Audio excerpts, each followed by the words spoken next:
Well, I know a lot of people will be tuning in today because we had something happen.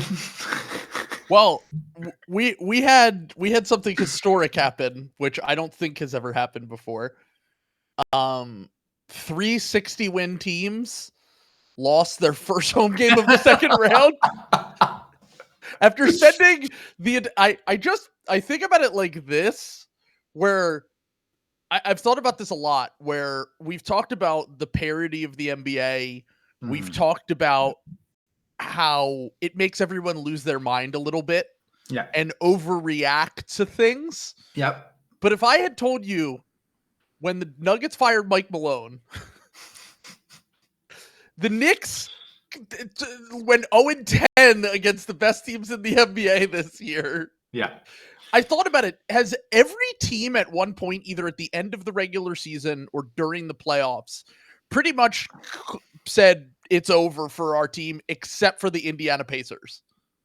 Pretty much, yeah. Yeah, like it's been again proving that the Pacers, I mean, this was the Pacers winning that game was a huge agenda win for all of us Nemhard demons who are still terrified of I'm still having nightmares, man. I'm just saying that, like, the joke I used to make fun of Lakers fans for being like the most competitive sweep in NBA history, like about that Nuggets series. Mm-hmm. The Pacers really do own the most competitive sweep in NBA history in the Eastern Conference Finals. It's amazing. We gotta put some respect on them. That the Celtics went to 7 games with the Miami Heat, almost lost to them 3 different times. And when they talk about the Pacers, it's like talking about war flashbacks in a series that they won 4-0. 4-0, yeah. Did you see that fact that Nemhard shot 29% from 3 this season? And currently holds, I think there's like a minimum on this stat, but currently is the greatest 3-point shooter in the history of the NBA playoffs. I'm just saying, like new better Jamal Murray just dropped. Something about these Canadian guards who kind of are mid in the regular season and just go up a level in the playoffs. I don't know what it is, but there's something in the water in Canada, I guess. I guess they have something figured out that we don't, but... Well, not Shea. Well, I'll give you the floor. I mean, people are tuning in because they want you to play the hits. Okay. So I'll sit back and I'll let you have the floor for now. I do just want to point out before we get into this, skimming the box scores and arguing with people who actually watch the game continue. I know you did not watch this game. I watched the whole game. I watched the whole game, start to finish. I actually did watch like most of the first half. I will say that, and I got annoyed and like turned it off. I was like, "There's no way they fucking win." Like, I was like, "A fucking Thunder, of course, gonna do this." I mean, here's what I will say. Okay, as Kevin astutely pointed out in the comments, I really, I can't take a victory lap because I gave up the ghost. I said that the Thunder are gonna destroy this Nuggets team, and I'm sorry to disappoint everyone. I stand by it. I mean, this series is still going to be over in 5, and it's not the Nuggets that are winning this series. I think about everything that had to go wrong for this to happen. You had Jalen Williams had one of his worst games ever in the playoffs.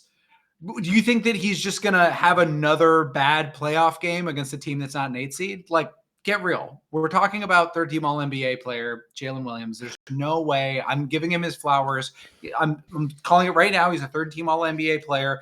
All-NBA guys don't have multiple bad games in a series like this. You know what I'm saying? Like, I think the closest we've come is Jaylen Brown, and like he was like a Finals MVP, and we're seeing like he really struggled in that like Knicks game. I think it's pretty safe to say Jalen Williams is a different caliber of player. Like, you don't win 67 games without a player as good as Jalen Williams.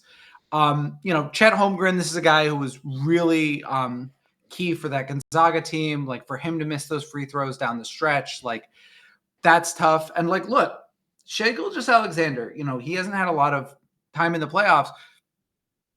We're talking about a guy who is, really racking up quite the extensive record. I mean, he's 4-7 in playoff games against teams that aren't the number 8 seed, which, like, if you want to like nitpick, sure, yeah, that's under 500. Like, that was like really hard. Like, one of the like what was he supposed to do in Oklahoma City? He didn't even have any like good teammates. There was no, especially not any teammates who are known for like making their like co-stars like better.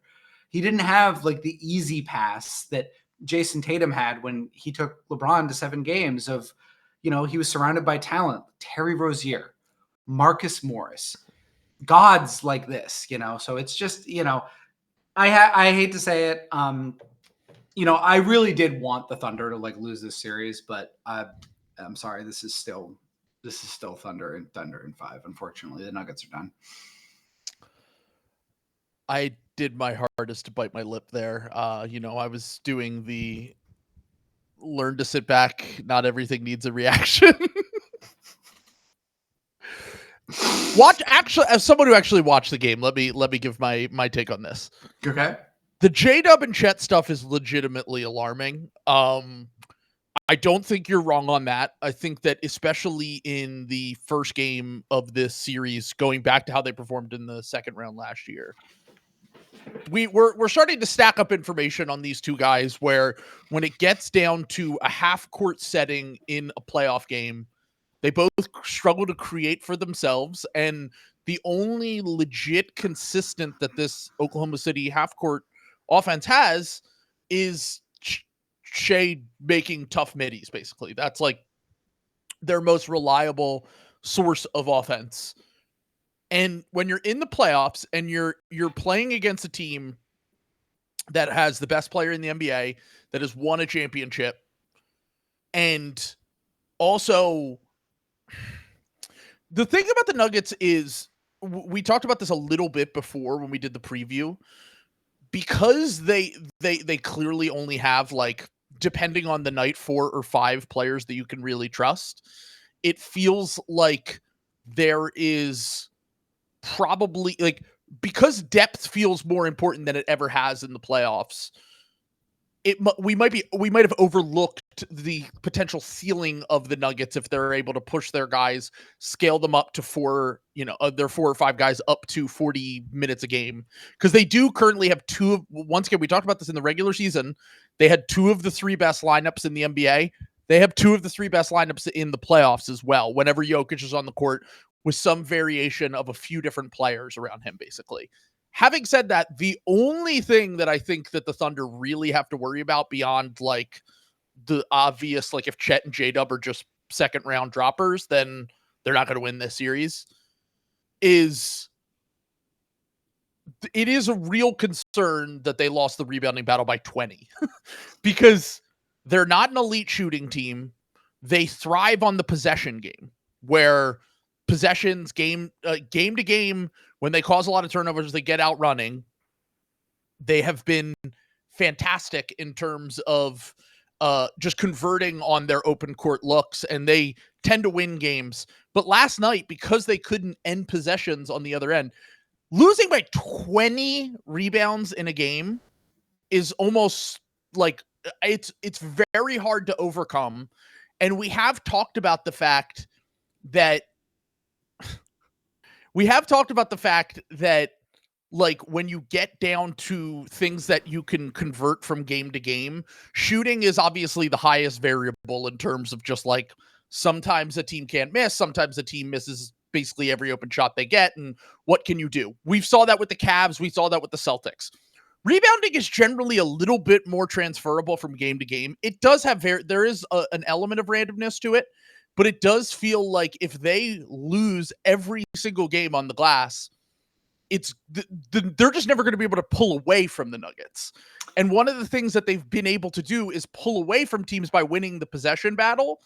And the Nuggets just didn't let them pull away. They hung around.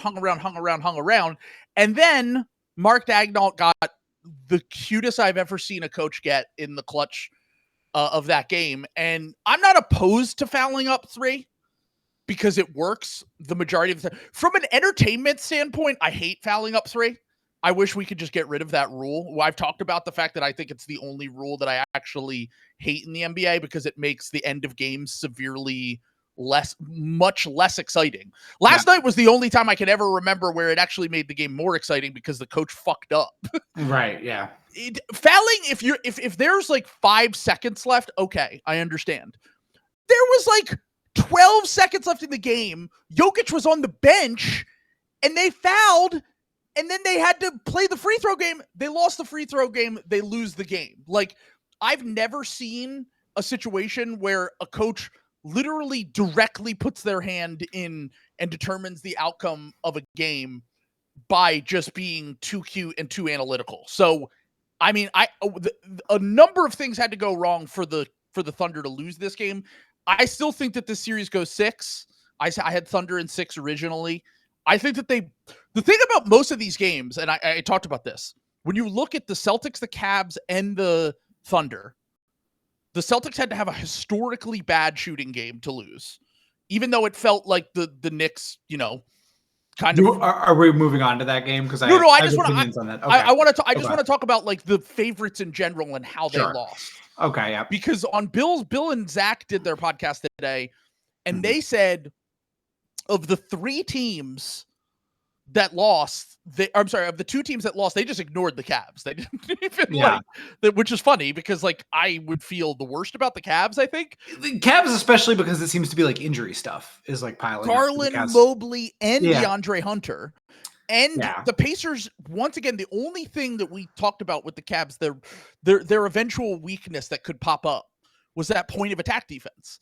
Yeah. And the Pacers are a team that will expose a team that doesn't have good point of attack defense. They've done that time and time again. They just destroyed the Bucks doing that. But what I wanted to just talk about a little bit with these 3 teams, even though the Thunder and the Celtics lost, it required insane comebacks with basically everything going wrong. Like, both of those teams were the better team for 3 or 4 quarters in those games. Sure, yeah.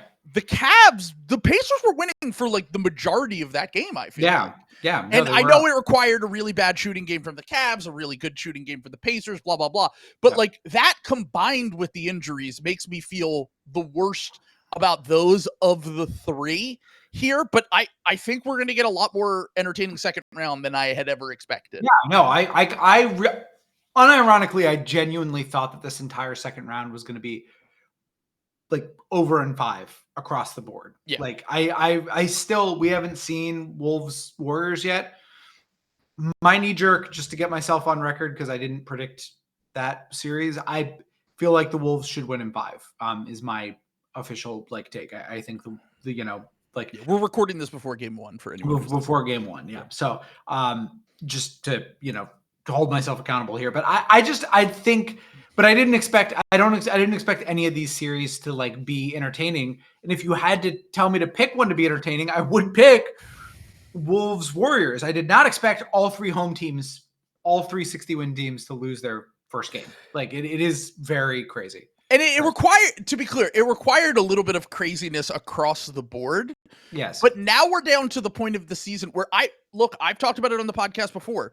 I think game 1 is the biggest trap game for favorites. Yes. Because a lot of the times it could go one of 2 ways, where it could either go the way that the Thunder, when they played the Grizzlies in the first round and they had a week off and they were ready to go, versus the Grizzlies who were fresh off a play-in game and they had dead legs and they just got fucking stomped. Or it can go, hey, we've been playing for a few games here. We're in rhythm. You guys might get a little bit more stale sitting for 5 to 6. Sometimes I think the Thunder had 8 days off in between their games. They've played like 4 basketball games in a month. And the Celtics, I know they finished their series in 5. That finished before the Knicks finished their series. The Knicks, we'll talk about the Knicks Celtics now. Okay. The Knicks, I know that the Celtics shot like complete shit, and I don't expect them to do that again. But the Knicks, similarly to the Nuggets, although the Nuggets have obviously have a championship core, and Aaron Gordon's been absolutely incredible for them. Russell Westbrook is having like this wild career resurgence in the playoffs and basically rewriting what we thought about him as a playoff performer, which is wild. Yeah.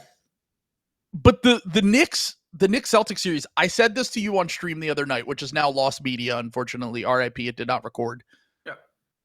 But the Knicks are like an AFC North team to me. Yeah. We're like they will play up to their competition and they will play down to their competition. Like they could lose any given game. I know that they smoked a bunch of bad teams this season, but like they could have went 7. They could have lost to the Pistons. And then they turn around, they go to Boston, regardless of shooting luck, regardless of whatever. They went down 20 and came all the way back in that game. It never feels like they never feel like they're pulling away and dominating against a team.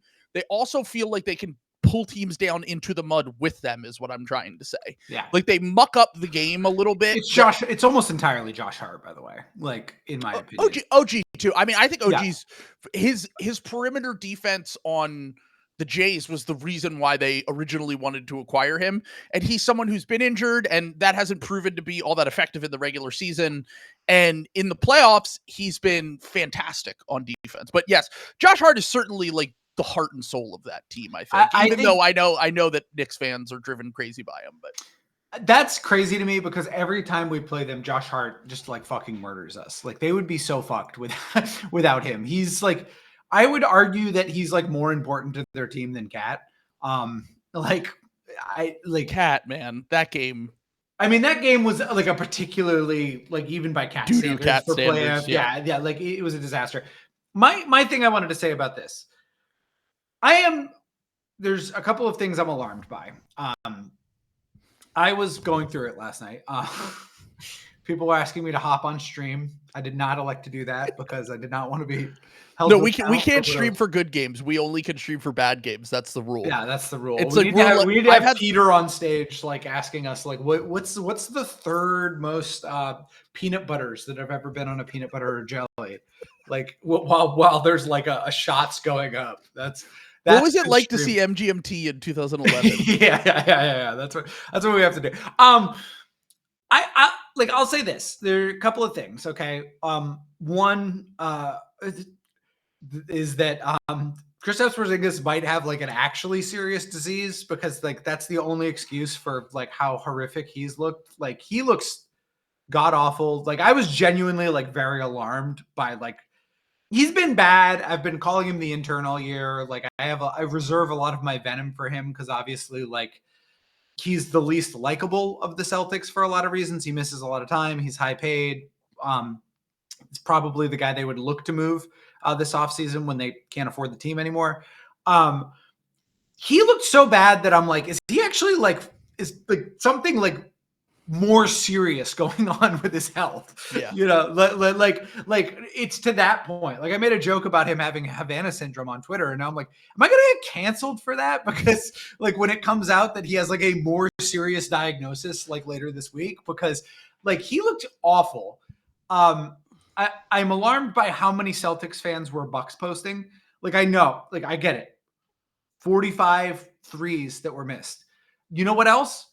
You were up down the stretch of that game and still played like total fucking dog shit and got beat by a bad team. Because here's the other thing. Like I'm not even being a hater. I really genuinely do not think the Knicks are a very good team. Like at all. And I'm extremely alarmed that you come out like that. Even if Porzingis is hurt, even if Jaylen Brown is like under the weather, even with Jason Tatum having a bad game, that team is putrid. There's no like I'm by playoff standards. They're not actually like bad, but you know what I'm saying? Like they shouldn't be any threat to win a second round series at all. And the fact that the Celtics like had nothing for a team that plays 6 guys, everybody's playing 48 minutes.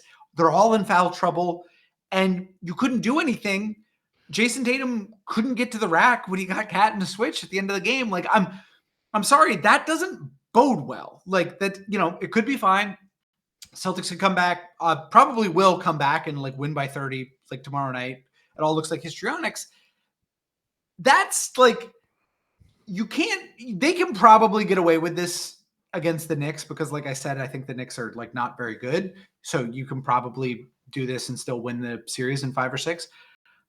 This is not going to cut it if Cleveland is healthy. It is certainly not going to cut it with some of these West teams like the Wolves and the Thunder on the other side of the bracket, if that's who you meet in the finals. Like, but this is my thing. This is how Yeah. every team feels right now. That Yeah. I'm not saying it's like you are speaking on behalf of pretty much every fan base at some point in these playoffs, except for the Sure. Pacers. And Yep. the Pacers are a team that they're very different stylistically from the Knicks, but they are another team that just they play up to their competition. They can also play down to competition. They Sure. they always have these games that are very high pace, that are back and forth, and it feels like this parity era that we're in now is really, like, you've talked about it ad nauseum. Yeah. The best ability is availability people are owning this era. Yeah, they're owning us. Yeah, Because like, look at every series we might, and we've been Pacers respecters more so than pretty much anyone else. Yeah. I think since January we've been on board that the Pacers are like a legit playoff team. I think Halliburton is so lame, but I've kind of had to just be like, yeah, but you know what? He can fucking ball though. Like, yeah, and he's a baller. He put this shit together. He's the glue. Like, he is the superstar glue guy. I talked about the fact that he's kind of a one of a kind player, and you watch, and it's part of the reason why everyone thinks he's a fraud and he's overrated is because they have built such a perfect team to complement the fact that he's not a great one-on-one scorer, but he's pretty much good at everything else on offense. So he can, when you put a secondary ball handler like Nembhard with him, you put a spacing five like that, like Turner, who also can handle the ball a little bit and get downhill. And then you put you have a bunch of, the Pacers are 5 good starters plus end starters, like high level starters, and a bunch of wild cards basically off their bench. Like Obi Toppin is in the Bobby Portis mold of big athletic guy who can who can rebound and can catch fire occasionally, has defensive question marks, but I think the fact that he runs the floor so well is really good for them. They just have a ton of guys, TJ McConnell, that can come in off the bench and you never know what you're going to get. Carlisle's really a pervert by going 12 deep or 11 deep, however deep he goes into his bench. But once again, I think this is a very good team, and what they do in the playoffs translates well because everyone can handle the ball a little bit. Everyone, like, it is a very, like, we've talked about the fact I think Kevin Pritchard's the most underrated GM in the NBA. Because he sees the future a little bit. Like, he sees where the league has been moving over the last few years, and he's built a team that's very good for that. Having said that, they're probably going to make the Eastern Conference Finals for the second straight year because they have availability.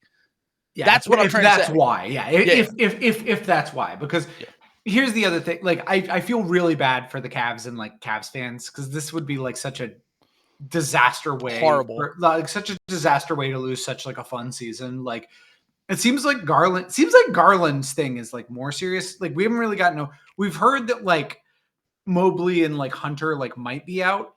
They said if it was the regular season that Garland would be out for another week or two as of Sunday. So he's probably going to push it to come back. But those toe injuries with guards, especially guards that rely on balance and getting downhill and causing the defense to rotate, like, that's just really tough. It's just tough. And again, like, I think the Cavs, I don't think like the Cavs, even with all those injuries, I don't think like the Cavs are dead. Again, they're also I don't think they're dead either. Yeah, but what I'm saying is that their pathway to the Eastern Conference Finals, the Pacers, could for the second straight year be built on the fact that they have a deep team and the fact that they have a healthy team.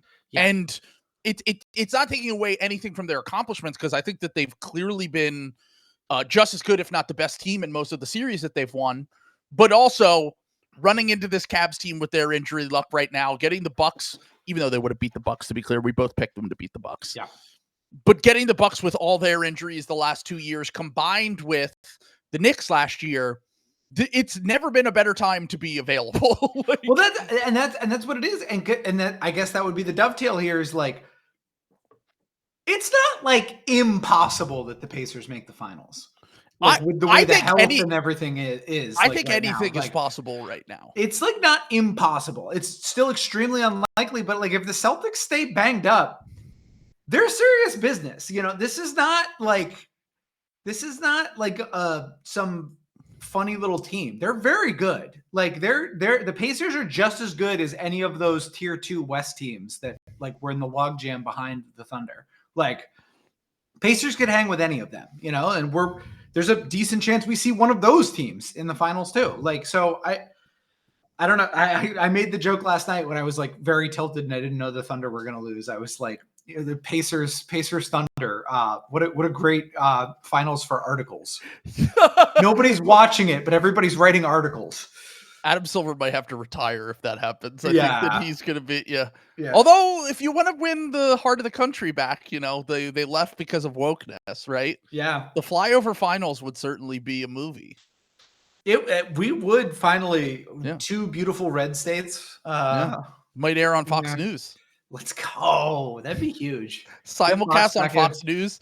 Get Jason Whitlock and Clay Travis to do like their own version of the Manning cast. Very alarming. Trump is tweeting about it. Congratulations to Chet Holmgren. Represents many of the things we love in this country. Very good. Shea Gilgeous-Alexander, very nasty Canadian. We're gonna put a tariff on him. Folks. I think if you explained the OKC trio to Trump, he might die on the spot. If you explain, so they're Zoomers. Yeah. They have aura. How does Chet talk? They're 54 with OD shooting hang pulls. Hold on, Jalen Williams has a Finsta? He has a Finsta. He's Rosencrantz and Guildenstern, by the way. Not their best series for the Jalen Williams. Well, one of the things that I will say is that by the way, shout out to Ox Sportello for that. That is one of the funniest fucking tweets ever. That calling, I don't even think it's somebody like replying to Ock. That said that they called it because Ock I think called them Shea's court jesters. Yeah, and somebody said Rosencrantz and Guildenstern, and I can't fucking stop thinking about that. But the thing that I love about, and I know that you obviously have your own reservations about them, but the thing I love about the Thunder is that they turn every millennial into a boomer. Yes. 100%. The way that they react, like, so, like, it's like a personal offense to them that they are, like, happy and they don't take shit too seriously. Yeah. Last night during the press conference, I was, like, watching people turn into their fathers. Yeah. like he did the Torian Prince rebound thing. And I was like, all right, guys, calm down. It is, okay, so if they lose this series, it will answer my question of, can you be a normal person and not be a playoff dropper? Because I tend to think you need to be at least a little bit psychotic to be Draymond. One of the reasons why I don't think you can count out the Warriors is they have a few guys like that. Is that the real thing with Harden? Is just that he's just too normal of a guy? He's just Yeah, and look, I mean, Tatum's had his moments in the playoffs. He certainly had a lot of opportunities too. Yeah. He's also had some down moments. Tatum is like the ultimate normie. Yes, he is. He really is. Like the guys who are somewhat normal that like Harden, especially the work-life balance stuff. Yeah. The work-life balance king himself. Yeah, exactly. Look, if I could afford to travel around the world and I could go anywhere I wanted at any time, pretty much at a drop of a hat, would I want to work deep into June? Yeah. No. If I had the money that James Harden and the resources that James Harden had, I also would be like, yeah, let's throw in the towel. Let's go to Turks. Yeah, out of here. It's gonna say it's time to go to I don't know, Constantinople. Let's find out about the empire.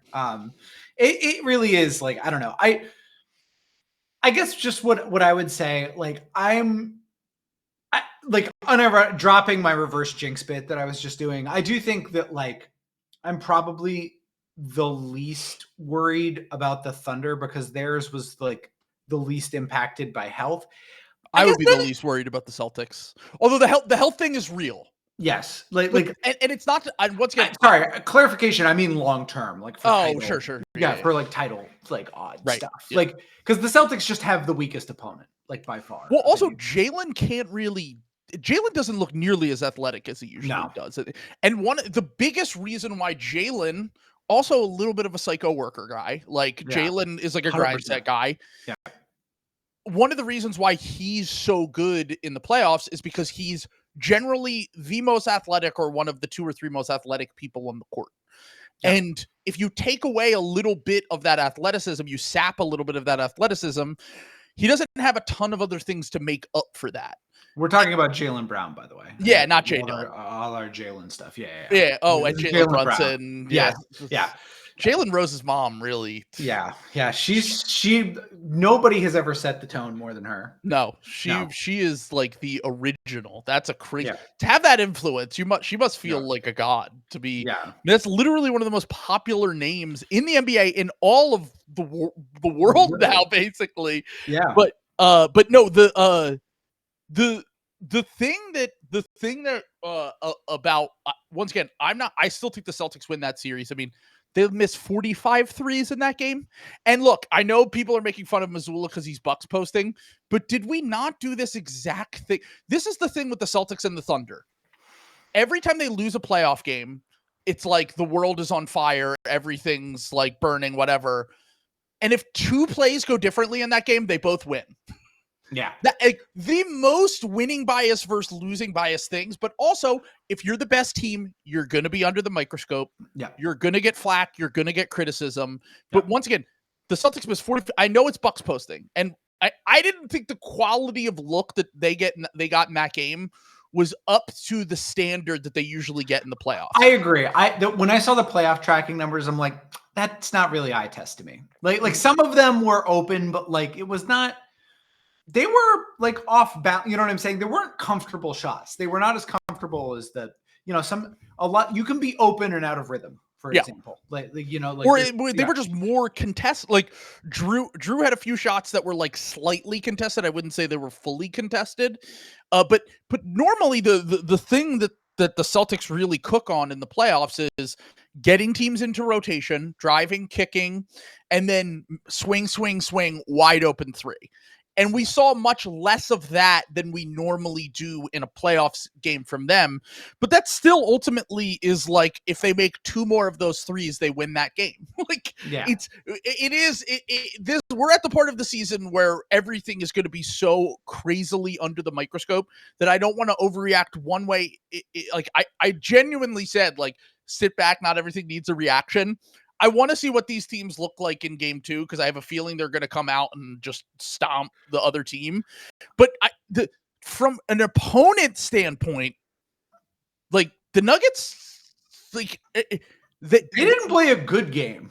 They didn't play a great game. And once again, because the Thunder couldn't pull away from them, combined with the fact that the reason why I picked the Nuggets in the first round was partially the energy of everyone deciding that James Harden and the Clippers were going to figure it out, which I was like, never bet on that.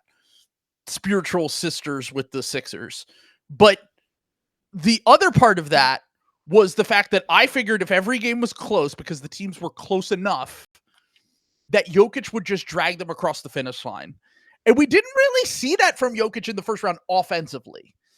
And we saw it last night where it was like, oh, okay, this is what we were talking about, where Jokic can get them a good shot on every possession. And that if they could keep it within an arm's length at the end of games, I trust their offense and their process way more than I trust the Thunder's, because the Thunder's just comes down to a lot of ISO ball, and it comes down to a lot of dancing around the perimeter. Getting turnovers too, and getting out in transition, especially. And they can't rely on that late in games because teams are a little bit more like, they don't turn the ball over quite as much in crunch time when they have their offensive sets they're running and they're running their offense through Jokic and blah blah blah. But once again, I do just love that the narrative has flipped in a week and a half. The Knicks always come down to whether Jalen Brunson is just absolutely cooking in isolation, which he was last night, and he was cooking on switches with Al Horford, and he was able to do that. And if he isn't, they're probably going to lose. And like, we could talk about all the other stuff like Cat switching onto the perimeter, getting into foul trouble. We could talk about the fact that, you know, they shot way over their heads in the second half and blah, blah, blah, and all that stuff.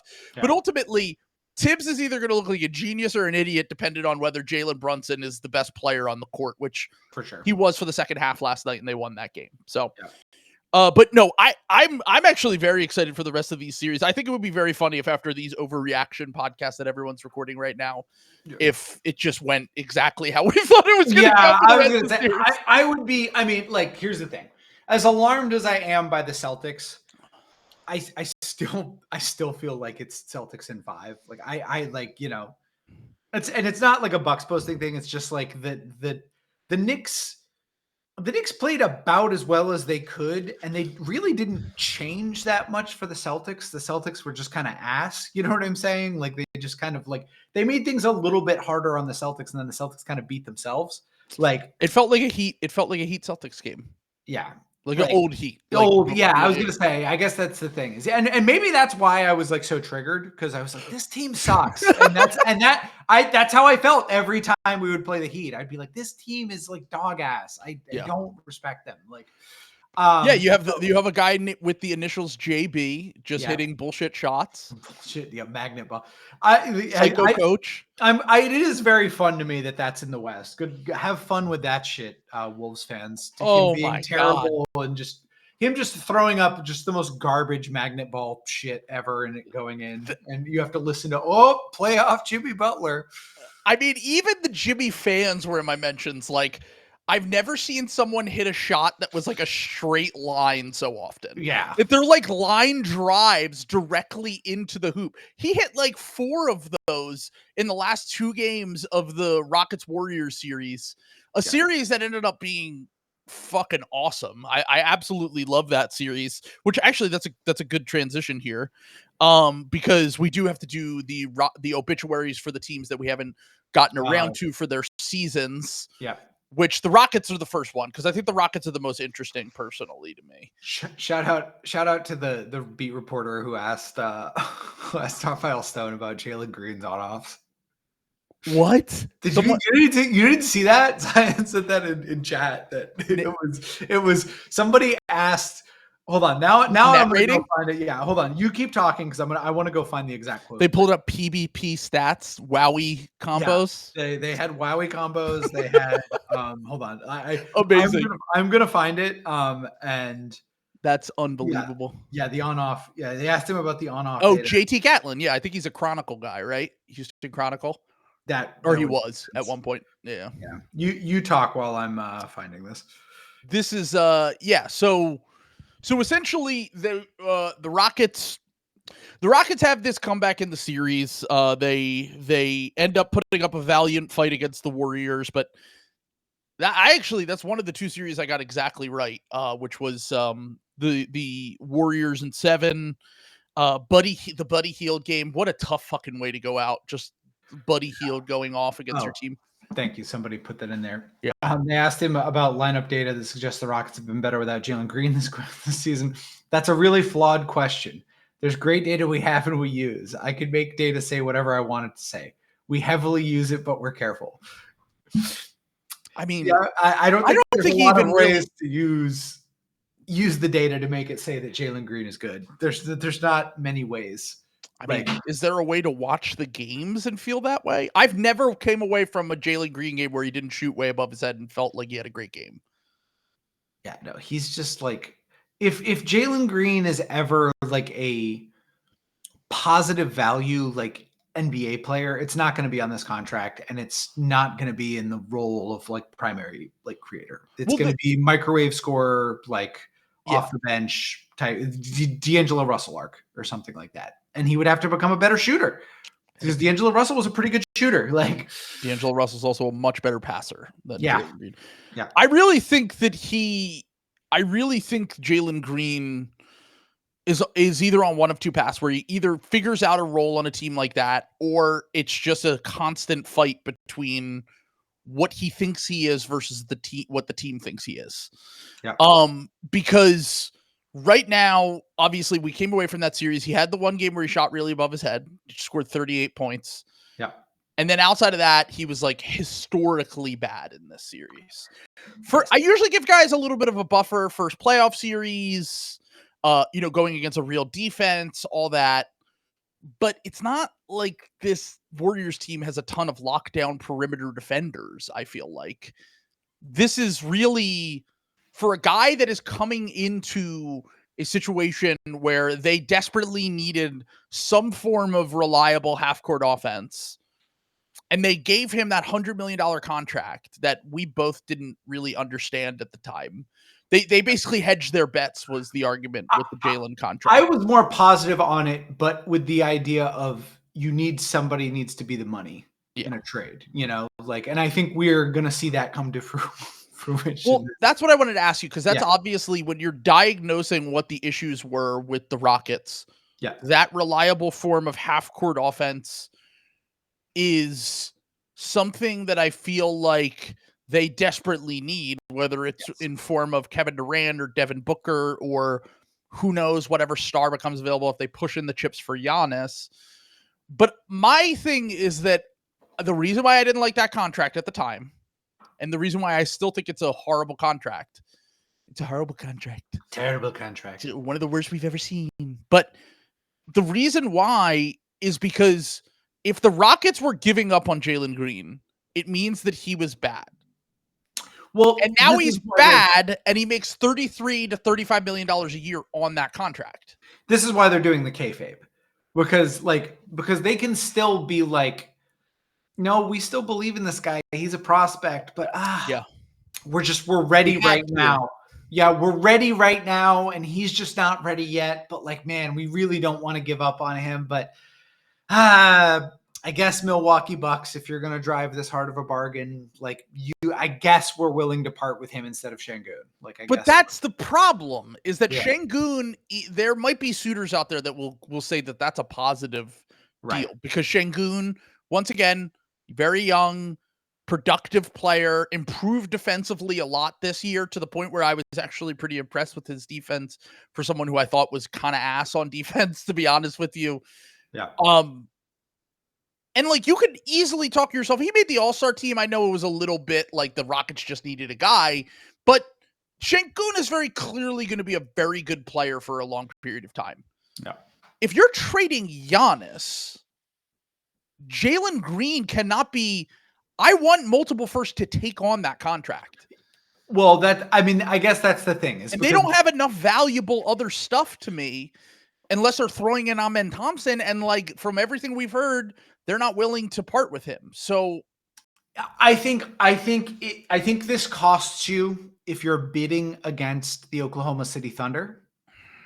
If you're not bidding against the Oklahoma City Thunder, I don't think it matters, because here's the bet they made. I think you're underestimating how much parity there is in the NBA and how many good players will be available if Giannis is made available. I think good players will be made available. I think that a lot of teams just have good players to trade for good players. And at a certain point, you want draft picks if you're a rebuilding team. And I think, and again, this is what I always talk about how there's no liquidity in the market because of Sam Presti and two other teams. You have to you have to go to the bank. You have to go get the currency of the draft picks in some way. You can trade for, I'm trying to think of a Giannis trade. You can trade for I'd rather go if the Darius Garland flame out. I'd rather, if I could get a package like that as opposed to taking on some picks that might be good and a bad player when I don't have my picks. If the Bucks had their picks, I would feel completely different about this. I would say, look, you tried, you can rebuild for a few years now, but if there's not a pathway for them to get their own picks back, which we've laid out a few ways that they might be able to, if they get involved with the trade with Portland, if they get involved with the trade with New Orleans, who currently own their picks, I agree with that. If they don't have that ability, I'm not touching Jalen Green's contract just because he's salary filler. I want real stuff back for Giannis. And I feel like the league is not going to, there might be a third team that is look, who cares? It's 3 years, whatever. We're going to suck anyway, the Bulls or the Jazz or whoever. but I don't think it's a 1-for-1 with the Bucks. You're trading the best player in your history and you're getting back a bad contract for it. Yes. Because That's it because it wild. but because I it just doesn't wouldn't trade matter. Giannis. I would But be here's like, the thing: is it suck it up. doesn't. Here's what you're missing though. If you're trading Giannis, you're going to be bad. That doesn't. You could get Şengün and Amen Thompson back. You are still going to be bad for 2 to 3 years. Like that's just going to happen. Jalen Green's contract will be over by the time you're orchestrating it. It doesn't really fucking matter. Is the difference? He can be bad no matter what. It's actually probably good that he's bad. I understand what you're saying about him not having the picks. Yes, I understand what you're saying. That doesn't matter. Them not having their own picks. It would be nice to have your own picks. Does it matter? It doesn't matter because they're gone. It's a sunk cost. This is what the Nets like accelerated the rebuild when they fucking understood that. Like you're trying to like, you need to like, it's more about getting any picks and getting any value involved. I think that I think if you asked them like, honestly, would you rather have all the like Suns picks and like, Amen Thompson, or would you rather have and Jalen Green, or would you rather have Şengün and like one fewer pick? They would rather have Jalen Green and more picks. Like that's just what happens. If Amen Thompson's involved, I think that you just do it for Amen Thompson. I agree with that. Yeah, like once again, and look, everyone's positioning themselves right now. They're not going to say, "Yeah, of course we'll give up Amen Thompson." They're not stupid. Like Bill loves to do this. I wouldn't give him up, but like we're talking about Giannis here. Like Can you imagine if somebody said like on a podcast, for example, they wouldn't trade Jalen Williams for Giannis? Can you imagine if somebody said that? That was in the scenario that the OKC Thunder. Can we rewind the tape there? Okay. Can we rewind the tape? Because I said if they lose in the second round, they should put every single player on the table except for Shai. You did. I said that. You did. No, you did. We're talking about the Rockets who just lost in the first round are in a West that is fucking like stacked right now with Hall of Fame level talent. And while the Rockets were a cute, fun story, I don't think that the Thunder just won. If the Thunder win 68 games and win the NBA Finals, by the way, I did have this as backup. The Warriors went down. The Warriors went down 2-1 to the Grizzlies the year they won the championship the first time. So it's not out of the question that you can fall behind in a series and still win the title. But either way, my whole point on this is that if you win the title, I don't think you're just willy-nilly throwing around all these players and shit. But if they're second round droppers and they prove not to be that championship quality player that you want to have on your team, absolutely. I totally agree. But I was like, this team just had the greatest net rating we've ever seen. We have to give them another chance if they win the title. Now, if they lose before that, I think this season is a massive disappointment considering how the board in general broke for them, how weak the top of the league is, because whether it's because of injuries or because of the fact that they're in the West. Like, if they lose, they absolutely should trade one of those two players with picks for Giannis. No question in my mind. I think they still should do that. That's an argument. But my point was that if they win the championship, we've never seen it before. Someone asked, well, how many young teams have won the championship? And I'm like, not a ton, but like the best players on the Celtics last year, I know they had veterans. Yeah. The best players on the Celtics, the Warriors, when they first won, were fairly young. Weren't the Pistons like pretty young that we were just talking about? Tayshaun was pretty young. Chauncey was like a year 5 player. I feel like the other guys were in there. Like Rashid was in his late 20s. Yeah, Rashid was old. Yeah, and Ben Wallace, I don't know. I think Ben came in pretty old because he was undrafted, so he's probably like 22 or 23. But like, I think he'd only been in the league like 4 years. Didn't we say in that draft he was like came in 2000? Like, yeah. They were like mid-20s. But my point on this is that I think there aren't a ton of teams that have won when they were very young. When they were like 20. I mean, Shai is pretty squarely in his prime at this point. But everyone else else is pretty young. Yeah. The oldest player on the roster is Alex Caruso, who's 30, I think. Yeah. And everyone else, like Hartenstein just turned 27 yesterday. By the way, I know you didn't watch the second half. Hartenstein had a Ben Simmons moment in that game that actually ended up potentially costing them the game. He had a wide open layup under, passed it to someone who got fouled. They only got 1 point instead of 2 points on that possession. Just things to keep in mind when we're talking about like playoff experience and nerves and stuff. Like, Yep. It might be there might be some like legitimacy to that, but Yep. but the thing with I look at the Rockets and I look at the Thunder way differently. Even though I like some of what I like the idea of what the Rockets can be eventually with some improved talent. The Thunder, like my expectations are like if you don't win the championship, it's a disappointment. Like for sure. The fact that the Rockets were the 2 seed and now can accelerate this thing a little bit is a huge plus. Like they're in a great position where I don't think that there are like I think the Giannis conversation is a separate conversation. I think when it comes down to the B-level stars that they could potentially acquire, that's where it's a little bit more interesting in me in that like could they get someone on a scam deal? You know? Yeah. Could they get someone who is, you know, like a lower tier, like a Trae Young or someone in that mold, and not Trae, maybe not a 1-for-1. I don't know if Udoka would love a guy who doesn't play defense. But my point on this is that could they buy lower on another guy and get him for like a scam deal, basically, as opposed to if Giannis, I would personally make anyone on the Rockets available for Giannis. I understand that front offices have more like we drafted this guy, we want to, our fan base loves this guy, blah blah blah. We're not necessarily in this to like win championships. We're more in this just to like keep our jobs. Yeah, protect their job. Yeah, remain competitive. All that shit. That's the thing I always get mad at Presti about for like getting credit is because the way that you're good is by making a move that makes your team able to be measured. Because once you make a move for a guy like Giannis, that's the final product. You know what I'm saying? Like you can tinker around the edges, but like there's an expectation that you have to win right now.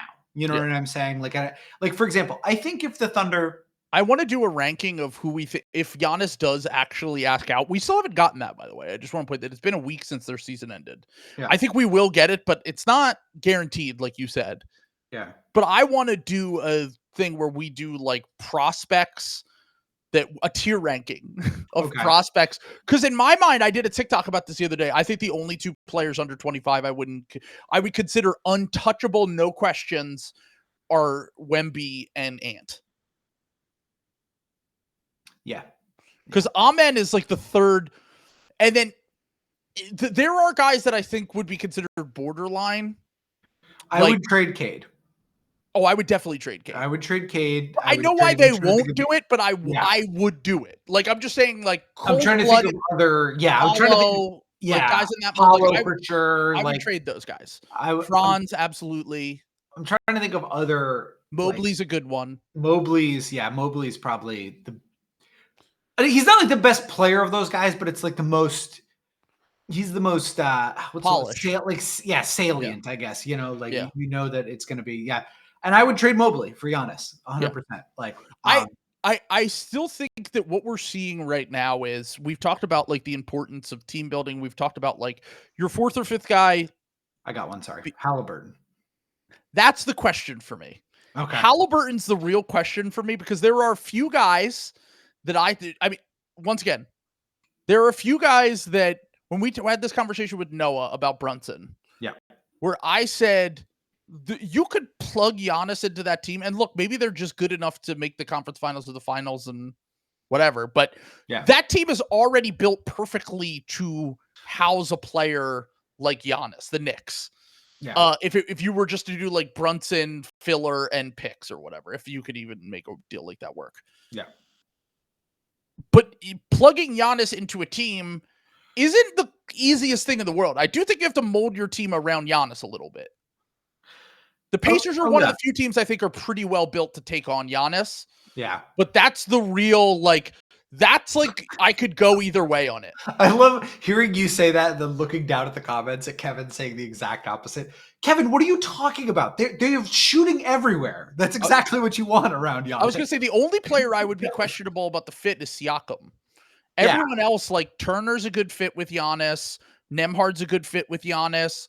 Neesmith's a good fit with Giannis. Nemhard's a great fit with Giannis. Yeah, I feel pretty good. I feel pretty good about most of that roster with Giannis. Siakam's the one where it's like not a perfect fit, obviously, because they're positionally they're very similar. What Siakam isn't a high level shooter, all that stuff. But the long and short of this is that's the question mark. That's the guy where I could go either direction, because I think if anything, Halliburton has become a little bit underrated. He's won me over. He's won me over. You and him both owned me, because I've been famous. I was lower on him like last year. I was saying Nemhard was the best player on that team. He's on. Come on. Yeah. You don't remember me saying that last year? I remember it, because I remember specifically saying my challenge for Andrew Nemhard is to score 10 points a game in a regular season. Prove it to me. And he did it. He scored exactly 10 points a game this season, and then somehow becomes the ghost of Klay Thompson in the playoffs. Yeah. Yeah. He's new Jamal Murray just dropped. Like, what if Jamal Murray never got hurt? But the guy who needs to prove it in the regular season. Well, by the way, did you see Mateo's comp for Walter Clayton? No. He said it's a diet Jamal Murray, basically.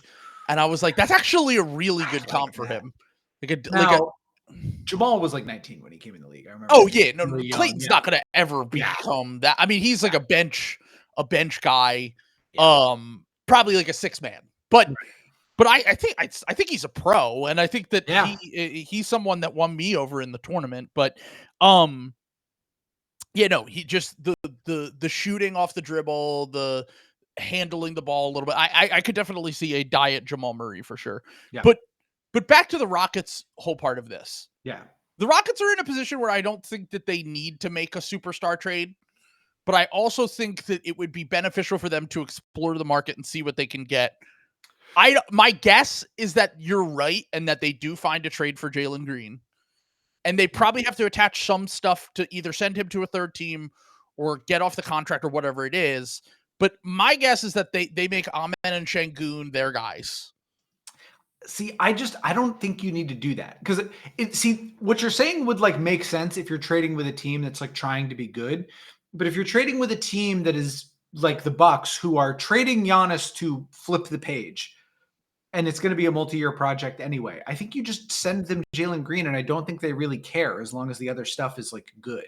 Like, I don't think you have to pay extra. I agree. I don't think you have to like pay extra necessarily. Now you're paying, you're not getting Şengün instead. The reason that you gave Jalen Green this contract is so you wouldn't have to trade Şengün. And this is my thing with the Rockets, why the Rockets are coming up in all of these. They're like the perfect team for any star, because you walk in and you are the number one option on offense, and except for the spacing. Except for the spacing. That is the one which I think they need to work on this offseason too. Yeah. Unless that star is... That's one of the reasons why I know that they've said they're not interested in Kevin Durant. He doesn't fit the timeline. They don't, whatever. One of the reasons why I love Kevin Durant for them is because they have no spacing. And Kevin Durant is one of the few stars that works with no spacing. Like, he is... Like, his whole game doesn't require... If they had KD in this series, they clearly beat the Warriors. Yeah. And now, look, are they going to win the championship? No, but I think that... when I talk about trading for that player, this isn't you're selling the farm for KD. This is you're giving a reasonable package for KD. Do you think... Can I give you a number for firsts? 2 firsts. Middling, a team that's expected to like be 14 to 20. I mean, they have that pick already this year. They have the Suns pick. That's what I'm saying. Like, I think KD's. I think people are going to be a little bit surprised by how easy it is to get KD. Easy, relatively speaking, but like I don't think it's going to cost as much to get KD. Yeah. My question about KD and his trade market, and especially when you're involving the Rockets, is what team can we find a third team for to send Jalen Green to? Because Jalen Green makes literally no sense on the Suns. That's the thing, is if you're doing a package like this, the Suns are actually trying to be good. Like, and that they're not going to want Jalen Green. I And mean, then he's that just gets a much expensive. worse version of Devin Booker. Yeah. It makes literally no sense. He's going to be, and then but then it's like, is it even worth it to trade for Kevin Durant? Because then at that point, you have to give up the extra money to offload Jalen Green, the extra funds. You know what I'm saying? I think you have to, if you're the Rockets, you have to be trading with a team that's pulling the plug. Like, so the financial circumstances are also at factor here with these trades. Yes. And they're going to benefit the Rockets, by the way. Yes. Because the Rockets are not, a lot of people are like, oh, KD will just go to the Knicks or the Celtics, or they can't trade for him. Nope. They don't have aggregatable salary. You cannot aggregate salary in the second apron. The Wolves, the Wolves would have to make other moves to make that work. Like, there isn't a clean 1-for-1 trade where you can just make it happen and it satisfies all parties and it's financially feasible. The second apron and the CBA is fucked with that a little bit. It's not going to make it super easy. There is one team. What? The Clap Sixers? your hands. I know. They're not taking the Paul George contract.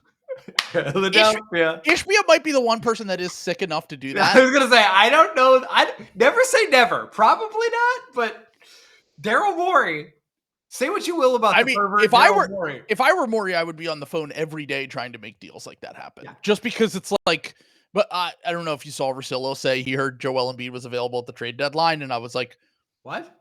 You couldn't trade him. He was untradeable. You literally could not trade him. For multiple reasons. It was not legally. You were not legally could not trade him. The contract extension made he wasn't able to be traded. But two, no one's taking that contract. Like, we can do these exercises all the time until he proves he can play 40 games of basketball. Yeah. Is anyone going to take that contract? And if he does, the Sixers probably aren't trading him. Like, it doesn't make sense. If he can prove, it's basically, what if the Zion contract was fully guaranteed? And Zion was 6 years older. Like, it makes no fucking sense. It's ridiculous. But so it would be, I do think it would be very funny if Daryl Morey's whole thing after the season was, I talked about this with Chiodo a little bit earlier, and I said, I don't think anyone has ever misread the direction. We just talked about Kevin Pritchard, and even I want to even give the Knicks a little bit of credit. I think that they saw a little bit which direction the NBA was going in, and they, up until the Karl Anthony Towns trade, really, they at least understood the importance of having athletic wings and having good contracts on the books, like Brunson, Hart, Bridges, all that stuff. They at least understood that a little bit deeper in terms of you can have 5 or 6 starter level guys. Daryl Morey misread the market probably more than any GM in the history of the NBA, because while all these teams were getting deeper and they were trying to find scam contracts and they're trying to get younger and more athletic, he went the other way and said, here's $200 million to Paul George when Joel Embiid might not be super available. And now he's kind of backtracking and saying, we're going to try to get younger. We're going to try to get more athletic. We're going to try to get more available. If he said all that and then turns around and trades for 37-year-old Kevin Durant, like, even though I would understand his contract's shorter and he's just a much better player than Paul George, like, even with some of KD's, like, he's basically like a tall bucket getting guard at this point, he's still better at basketball than Paul George, and you're getting off the Paul George contract. If you only have to attach a first or two to do it, sure, that would be, you would do that in a second. I'm not saying you wouldn't. But at the same time, to come out and say, we're trying to get younger, we're trying to get more athletic, we're trying to get more available, and then trade for a player who is none of those things, it doesn't really make any sense at all. But it's not like Daryl Morey's ever been, logically consistent with the shit that he does. So, but I think, once again, I think that the Rockets are the team that makes the most sense for him.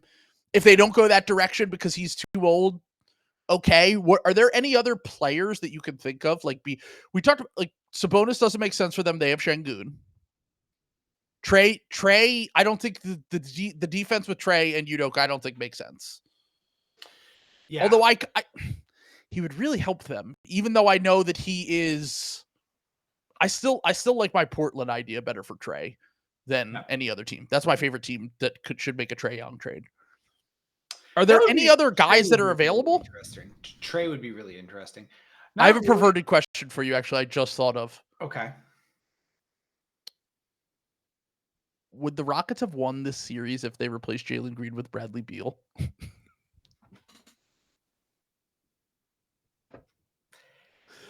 I mean, I don't know, which is damning enough that I can't answer that question. Like, that's tough. Here's what I'll say. Jalen was a big part of why they won game 2, but he also was a big part of why they lost. I will say this for Jalen Green too. From what I saw in that series, maybe I was not watching that 100%. He was a better defender than I would give him credit. He's probably going to be a much better defender in that series than younger and more athletic. Yeah. Than Bradley Beal would have been in that. But he's certainly not the level of defender that you're like. As Mateo said after the one game when they were like, man, Buddy Hield had the best defensive game of his career. And it's like, yeah, all it took for him was guarding Jalen Green. Like, but Austin Reeves is an interesting one for the Rockets. Yeah. Because that's, once again, not a defense guy. Yeah. All offense. What are the Lakers getting back, though? Because the Lakers kind of want size, like... Yeah, and they're not giving up Şengün for that. Like, yeah, I don't even... Yeah. I mean, I think that the Rockets are one of the more conservative, we don't trade our guys front offices in the NBA. Yeah. But this is the decision point for them. This is because they, from what I understand, I think the only players they've ever drafted that they've traded away are guys who are currently in the NBA. Yeah. Ty Washington, yeah. Josh Christopher, and Usman Garuba. Everyone else they've hit on, they've kept. Yeah. Yeah, with like... I was gonna say, because I don't even think the Lakers would be interested in like Cam Whitmore and like, they and like honestly, even like, would you trade like Austin Reeves? I would consider trading Jabari for Austin Reeves, but I don't think they would. That's crazy to me because like Jabari is like good. Austin Reeves is better than Jabari. Like absolutely fills more of a need too. Yeah, and would like probably be like a lot better. Like I think they view if they're putting Jabari in a package, though. I think that the league is much higher on Jabari than I am. Let's just put it that way. Sure. The media is, to be honest. Like I was, and he was. I think I'm a little higher than. That's fair. No, but I agree with you that I'm still lower than all these other entities we're mentioning. I'm just disconnected from the conversation about Jabari more than I am the player. Yeah. Like, he's very obviously an NBA player. Yeah. He's 6'10". He can shoot a little bit. I think he's even obviously a starter. I would even go so far as to say that. Fair. Yeah. That's fair. I'm a little lower on him because every time he has a good game, it's like, watch out, this is the next star wing or whatever. And I'm like, he doesn't do things stars do. He can't dribble. He's Dorian Finney-Smith. Like, yeah.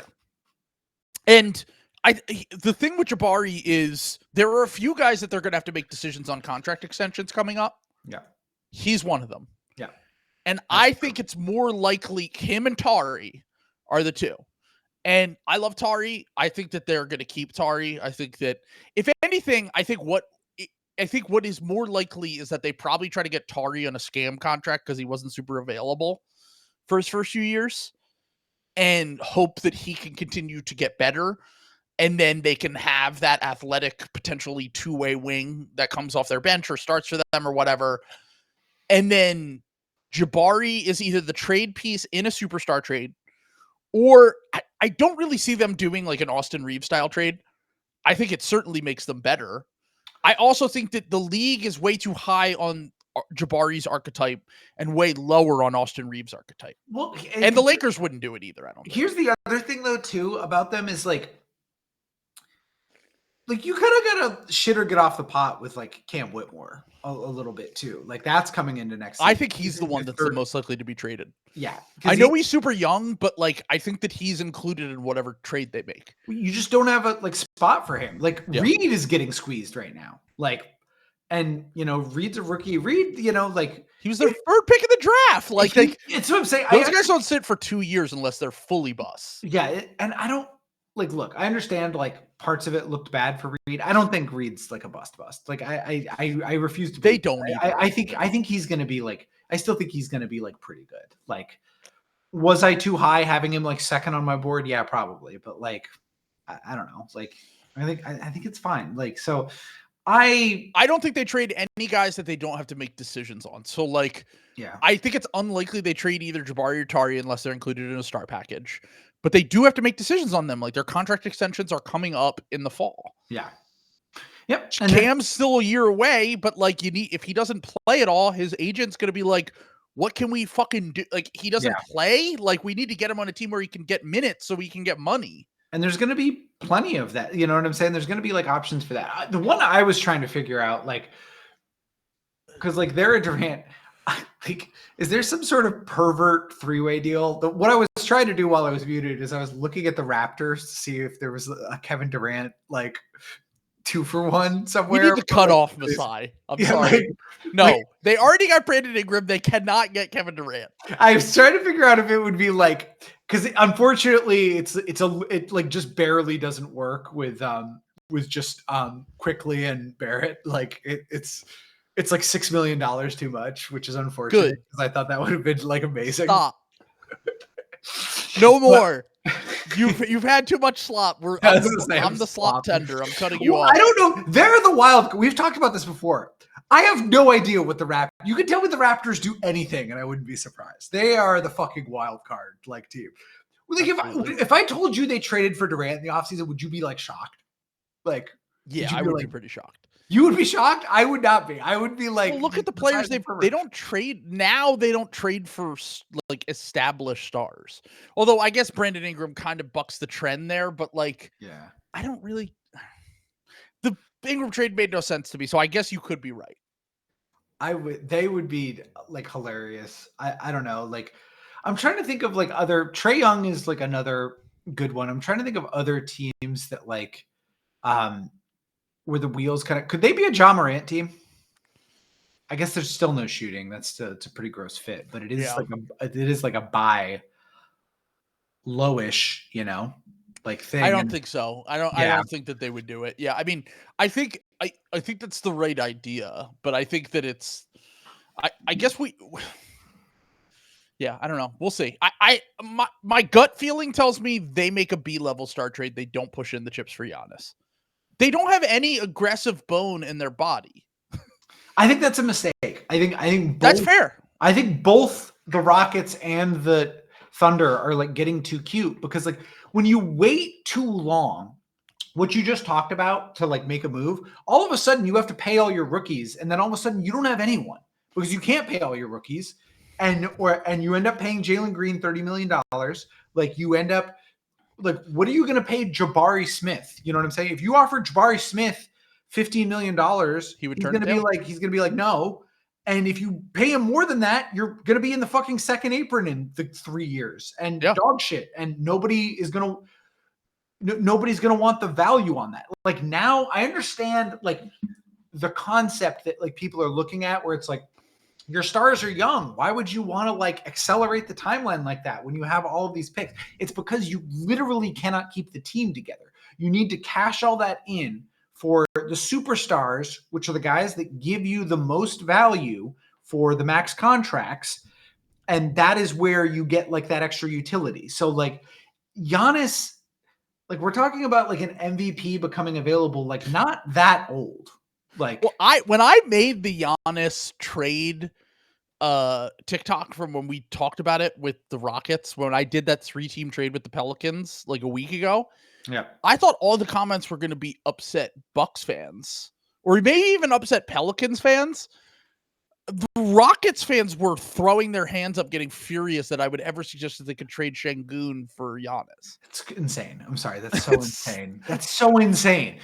Like, I'm sorry. Like, I love Şengün, great player. Just got stamped by Draymond, who's been in like a lot of these fights. Like, great player. We're talking about Giannis Antetokounmpo. We're talking about a guy who what did Giannis average in the finals? Like 40. Like, okay, that's not. But yeah, he had a 50-point game in the finals. He had a 50. Also, just came off. It was like 37. I know the Pacers are a bad matchup for Giannis, but is coming off his best offensive playoff series ever. And like again. he's in his 30s, but he's like pretty low 30s. He's like 31. You're gonna get like a half decade of him being at minimum effective. You know what I'm saying? Like I understand he gets hurt like every once in a while. When he's healthy, he's first team All NBA. Like just full stop. Like there's not. It's just him and you. I really think it's like just him and Jokic because like, well, maybe Shea is kind of playing himself into this like little bit like everyone kind of drags their feet to vote Jason Tatum first team All NBA. Like they don't really want to do it. Luka, God knows how much hookah he's been smoking in the offseason. That always depends on like what's going on. Giannis is one of the only guys like in the NBA currently that is just full stamp. Like if he plays 60 games, he will be first team All NBA. Yeah. It's like him and Jokic are the only guys left that even if you bake in decline with Giannis for the next 5 years, I would still say he's better than anyone will ever be on the Rockets' current team. Yes. Now, if you don't do it because you don't think the rest of the team is good enough or that you can't figure out a fit, you might be able to talk me into that. I don't buy that. I think you make it work. I think you just push in the chips because it's a player that good. But at the same time, I think that I don't think they have the balls to do it. That's just my opinion. I don't. I mean, that's we'll the real reason why. That's the real reason. We'll see. Like, yeah, we'll it's see. Easy for us. It's easy for us. Like, we don't have a job, but I just don't pretend it's for basketball reasons. But my whole thing is if Raphael Stone takes a swing on Giannis and it doesn't work, is any other front office going to hold him accountable for that? Like in terms of if he ever needs to get another job, right? Yeah. Nobody's going to be like, you're the guy who got Giannis. Like, nobody's going to, like, honestly, nobody holds the Kevin Durant. That's probably like the worst that these trades can possibly go is the Kevin Durant trade that James Jones made. Nobody's mad at James Jones for that. Everyone's mad about the Bradley Beal trade. Nobody really cares about the Kevin Durant trade, like being like kind of bad. Like, you know, like I think that I've been trying to measure myself because I remember us being like that whole year he was available being like, just get Kevin Durant, whatever, who cares? But the Sun situation has played out about as bad as you possibly can. And when the trade happened, I was like, you gave up everything and you kind of backed yourself into a corner. I don't think the Rockets are in that situation. Like the Rockets have enough good players that they can either make other moves to make the roster work or they can just keep the good players they have. The Suns' problem is that DeAndre Ayton was on a max and he fell off a fucking cliff. Yeah. And that Chris Paul fell off the age cliff and they had no good if you rank the best player, because someone brought up this the other day, like them trying to keep Booker and why they think it's a good idea. And I was like, let's say you take Kevin Durant out of the equation. The second best player on their team is Bradley Beal, who doesn't want to be there. Yeah. And then the third best player on that team is like Royce O'Neal. Yeah. Grayson Allen. Yeah. Like it gets ugly quick when you're ranking players on that team versus a team like Houston that I think really does have like 7 or 8 NBA quality rotation players and then a bunch of wild cards with some of the younger guys that haven't even gotten an opportunity to show themselves. You could include 3 pretty good prospects. Like Amen Thompson is like an A+ prospect. You could like even include Şengün in that. Like if you trade Amen and Şengün, which is probably going to be a better package than anyone else. I don't even think that would be the thing. You would still have Cam Whitmore, Reed Shepherd, Tari Eason, Jabari Smith. Like the problem there for me becomes like, what if Reed and Cam just aren't NBA players? Sure. That's the real risk you run because you're pushing in all the chips, but we spent way too much time on this. Let's move on to the next part of I just want to wrap up the Rockets really quickly here. Okay. They have the 9th best odds in the draft. Let's say they land in that range. Who would be your favorite player in that range for them to draft? Based on their current roster, we're not counting Giannis trades. We're not counting Kevin Durant trades. Let's just theoretically say they run it back. Who's the player that if they're at the 9th pick, because they have the Suns pick, that you're saying they should just take this player and then figure out the rest later, which they tend to do every single draft, by the way. At 9, huh? I'm trying to think of who's like kind of in this range. Let's take guys off the board. Derek Queen makes no sense for them if they're keeping Şengün. Flag and Harper are going to be gone at this point. Obviously. So I think VJ Edgecombe will probably be gone at this point. Mm-hmm. To me, the names in this range that are interesting for them are like Concanipple. Yeah. Um, Do we think Ace will still be on the board at this point? no. Trey Johnson? Do we think Trey Johnson will still be on the board? Maybe. I would actually lean towards yes. Yeah. So it'd be like we're looking at like Trey Johnson. Concanipple. Yeah, Fears might still be on the board, but I don't think he's got the shooting to like a Casper. Maybe will be on the board. I don't think he's gonna with it. So like I'm thinking like Jace Richardson would probably be like a pretty good fit for them, like in this range. Honestly, I know it doesn't help like their shooting at all. I kind of would like to see that if he's on the board, I kind of would like to see them take a swing on Malawash just to have like a different style of big. Like well, the double big, yeah. The double big thing is something that we've talked about a lot recently, and we just saw the success of that for multiple playoff games with him and Adams. And you wouldn't think that Şengün and Adams would work together in a playoff setting. Yeah, like so I would kind of like honestly like Malawash and like they're kind of different you know what I'm saying? They are kind of different players. Like, cause that's what I don't think it's the worst thing in the world to have two centers if they're very different, you know, and I do think those two guys are different enough that it would be interesting. But I think Concanipple's like probably who they would want to fall. Like, cause I think there are a few teams that I think are like hoping that Con falls, and the Spurs and the Rockets are probably the two. Yeah. Because they're just, I know they just took Reed last year on the idea that they needed shooting, but they still need shooting. Like, I mean, we just saw it in that series. Like they do not have enough reliable spacing on that team. Is Jace not how you say his name? No. He's saying you can't say Jace because every time we talk about a team, you're like, well, Jace would work for them because he works on every team. He's good. Like that's why I like him. Like. Yeah. Jace is pretty plug and play for a lot of these teams in this range, I would say. But yeah, no, that's Trey Johnson's on the board, and like some of these other guys are gone. Like, why the fuck not? I mean, once again, if you're going for shooting, I think him and Con are the two best shooters in the draft, pretty clearly. Like, there's obviously like issues with. I think he like scales out as like more of like a six man, but if he's like a shooting type guy instead of like a downhill guy, like that's like better. You know, I think he'll probably be a Jalen Green type in the NBA, but like I think he's going to be like but like a shooter. Yeah. Like, would I say a Jalen Green type? I mean like a that kind of player who's probably like his destiny is to be like a six man, like and. My comps for him are like Tyler Hero on like the absolute high end, and then like Devin Vassell on like the realistic out. But those are both. If you don't have a season like he just had this last year with Tyler Hero, everyone thought Tyler Hero was going to be a six man for the rest of his career. That's the way that it's looking for Devin Vassell right now as well. So I think that's probably a realistic outcome just because the shooting and the shot making is pretty special, but the ancillary skills are like kind of non-existent for Trey Johnson.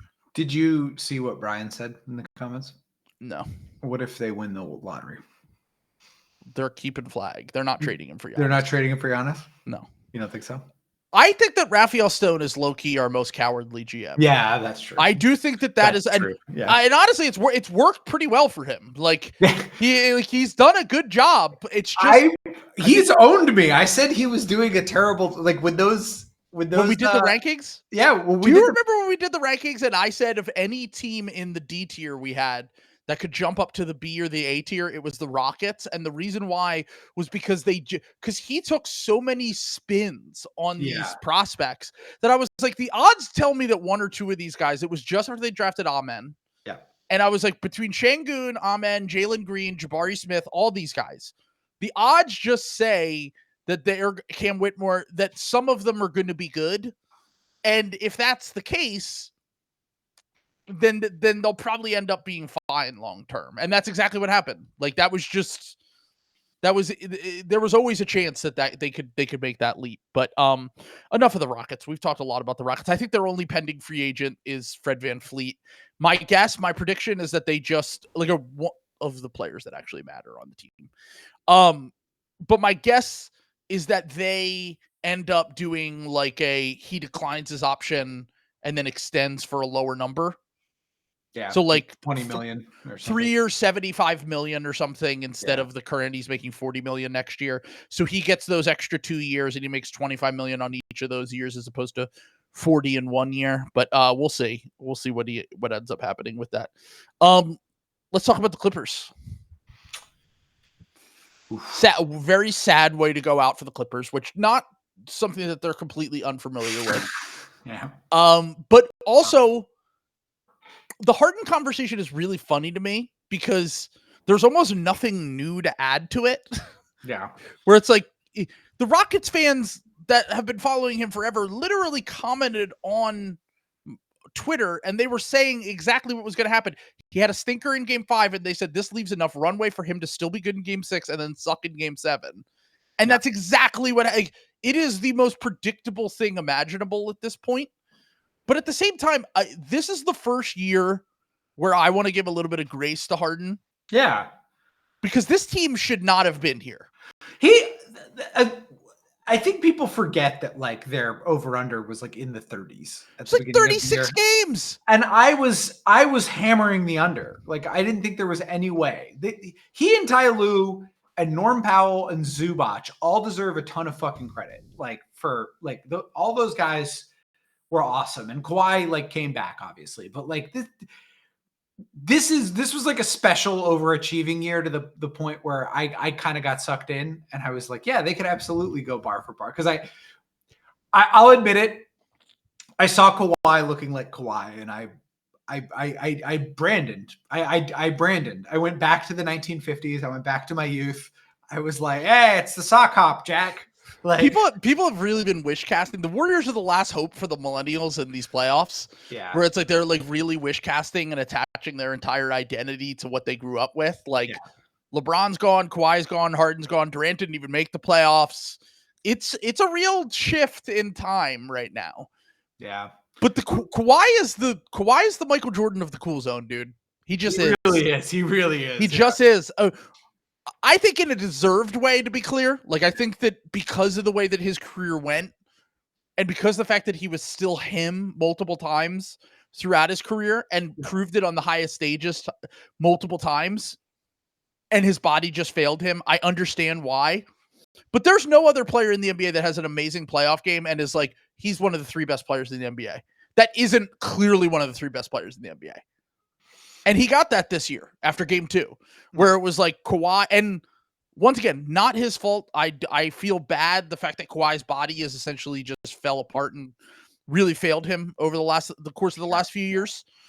But at the same time, when Harden and the rest of the team has to drag them to their respectable record they had through like 40 games, I don't want to say there should be any heat on Kawhi, but I don't think that he should just get the cool zone, like free pass at this stage of his career. He's just too old for that now. The opposite side of the spectrum of that is like Stephen A. Smith, like having like a personal vendetta against him because his knee is like crumbling. Like I want to give grace to Kawhi, but also at the same time, like, can we just pump the brakes a little bit? I know we all fell for it. Like I literally said, Kawhi's pulling me back in after game 2, but he's just older now. It's a different point of all of their careers, to be honest with you. So good though. He looks so good. I swear to God, I branded on a level we've never seen before. I was like, that's 2019 Kawhi. Like we're back. It's the sock hop. This is the 3rd straight year he's done it though. He just didn't get hurt this year. Iconopop is playing. I don't care. I love it. Sam has crashed his car into a bridge. Yep. Girls is on TV. The greatest rapper in the world is Iggy Azalea. It is 2012. I'm snapping my fingers going down Greenpoint. What's up, Jack? People only know Charlie XCX as the girl on that song and the Iggy Azalea song. Yeah. It's the chorus of both of those songs. Mike Bloomberg, you sure are a cool cat. I hope you don't run for president someday. Hey, you think you're going to vote for that sweet gal, Hillary Clinton, in the elections? Kawhi Leonard, you've done it again. I think you can beat Kevin Durant and those Wildcats and the Warriors. I literally did the like boomer go back to like the 1950s thing when I saw the fucking like when I saw Kawhi like doing good. I like how you just had references from all the way back in 2011 till 2017 somehow. It all blends together. I was an alcoholic, so like all those years run together pretty hard for me. Up until I wasn't even an alcoholic, and I still have. Yeah, I think it's just brain damage from being on the internet too much. But I will say, like, Obama's second term is the smoothest presidential like term we've ever had in terms of time. There's no differentiation between like 2012 and like 2016 in terms of like all of that. Brands were saying Bay, the Vines were like kicking in, like yeah, people were either listening to Beach House or Imagine Dragons. You had to pick one. Like it was your government mandated band that you liked. Yeah, yeah. Kings of Leon. Yeah, you were listening to Kings of Leon. Okay, that's way too old. That's 2008 was Kings of Leon. Was that Sex on? Oh yeah, it was. Sex on Fire was 2008. Yeah, Obama I was in high school. President. Obama was still president, so it's fine.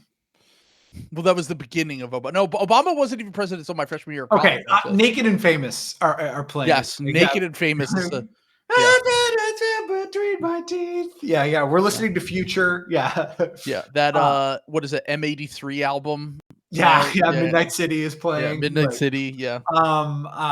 The young that's 2008 too. I was gonna say the Jeezy album. My president is black, my Lambo's blue. That's also 2008. That's also 2008. Yeah. God damn. Yeah, it's someone clip that by the way. Perfect. Thank you. But in the night we hear him talk, the coldest story ever told. No more 2008 references. Okay. Fair enough.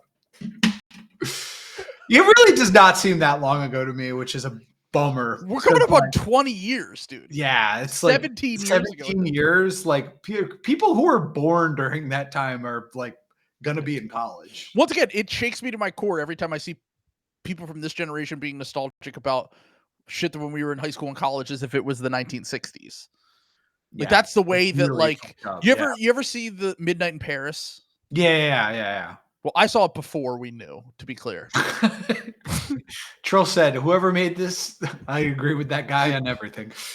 Absolutely not. I did not know. I didn't know. But oh yeah, the Cavs confirmed Mobley, Garland, and DeAndre Hunter all out. Very, very on brand for the podcast that there's actual NBA news breaking, and we're just stop distracting us. Midnight in Paris, yeah. Where he does the thing. He has the kind of depression where he feels like he lived in the wrong time, but that's like kind of. It's really just like you're making this up in your own head, essentially. That you're miserable because of the time period you lived in. Yeah, it feels very much that way when I see people. Like people do that with the 1960s a lot. When we were growing up, people would be like, "Oh, I wish I lived during Woodstock."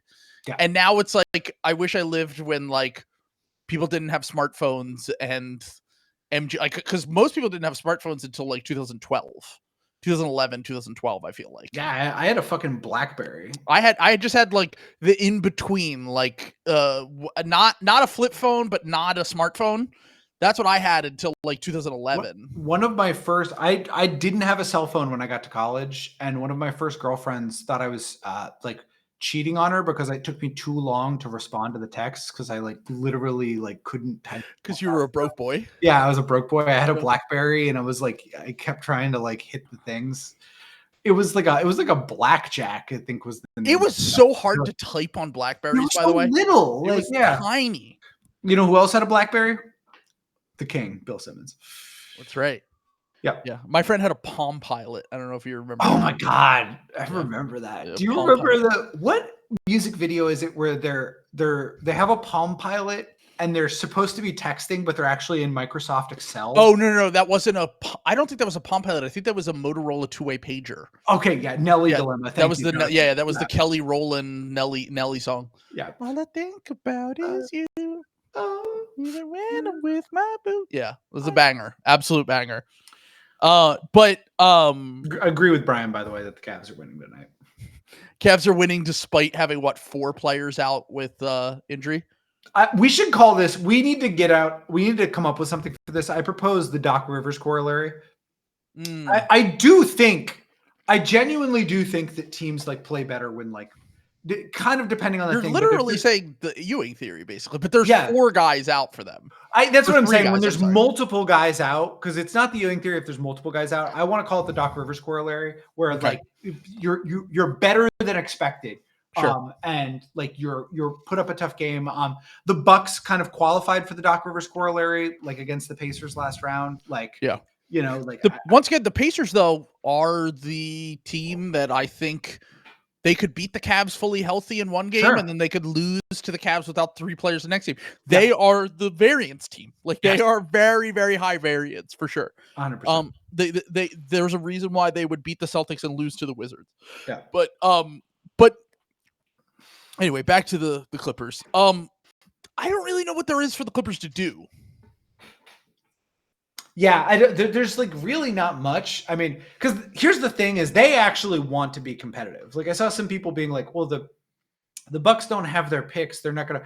The Bucks can like train up some guys and like do some stuff. Like the Clippers, Ballmer has spent so much money. They just moved into a new stadium. Like they still have Kawhi Leonard, who is like at least fake good enough. You know what I'm saying? Like you can at least tell yourself, like if Kawhi's healthy, we like have a shot, like to stay competitive. Because I think the way you would get out from under this is like right now is the peak of Zubac's trade value. You could get so much for Zubac if you traded him right now. They will never do that in 100 years. Like that absolutely. They almost certainly won't, because they once again don't have their own picks, and they're in LA, which is the only market that makes sense to remain somewhat competitive. Yeah, and just like I don't think, like I don't. Do you think Norm Powell has it like much trade value? I know he had like a great season, but like he's old and like kind of. How much? Because he'll want a contract extension because he's going into the last year. He makes $20 million next year.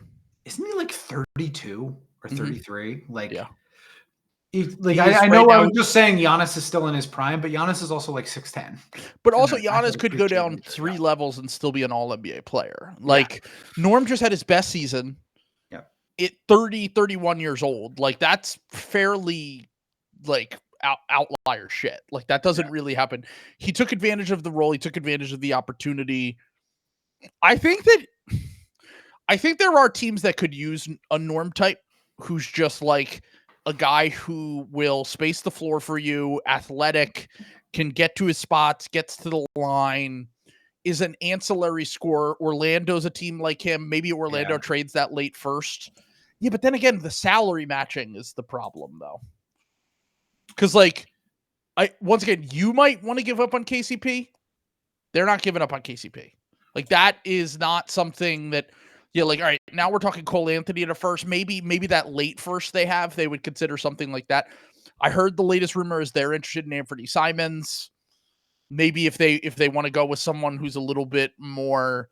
I think Simons probably, in theory, I know his defense is really bad, but in theory is like a really good fit with the Magic, and he's younger. But I don't hate Norm for them, to be completely honest with you. I actually think Suggs, Norm, the wings, Paolo and Franz, and then whatever big they have left is a really good complementary starting 5, to be honest with you. I'm cooking up something demonic in the trade machine right now. Let me just make sure it works. It does. James Harden and Drew Eubanks for Trae Young works in the trade machine. I've thought about the James Harden for Trae Young challenge trade. I actually have. I think it's interesting. But putting James Harden in Atlanta is like, come on. He's already in LA. Like, true. Yeah. He's already in LA. Like, he has to be in a fun city. I think it helps him to be in a fun city. I think it's the opposite of Zion, where like that just gives him power. Like, because again, he's the Wolf of Wall Street. He needs the Wolf of Wall Street. I think the thing about James Harden that people fundamentally misunderstand is that he's actually like very normal. You know what I'm saying? Like, he's a very fun, charismatic guy. But he's actually a very normal human being, unlike a lot of NBA players. Oh, yeah. Harden has an opt-out. I forgot about that part. Yeah. So he would have to sign off on it. I think he would love it. I think I don't know about that. James Harden in Atlanta. That team would be pretty good too. Like Okongwu showed me something. I'm a little moved by Okongwu now. Once again, I think might be tricked by the it. reason why the Clippers signed the contracts the way they did was I think that they view it as I think they view it the same way Miami does, where they say we're not going to trade guys to get guys. We'll just wait until they're not good anymore, whether they age out or their contract expire.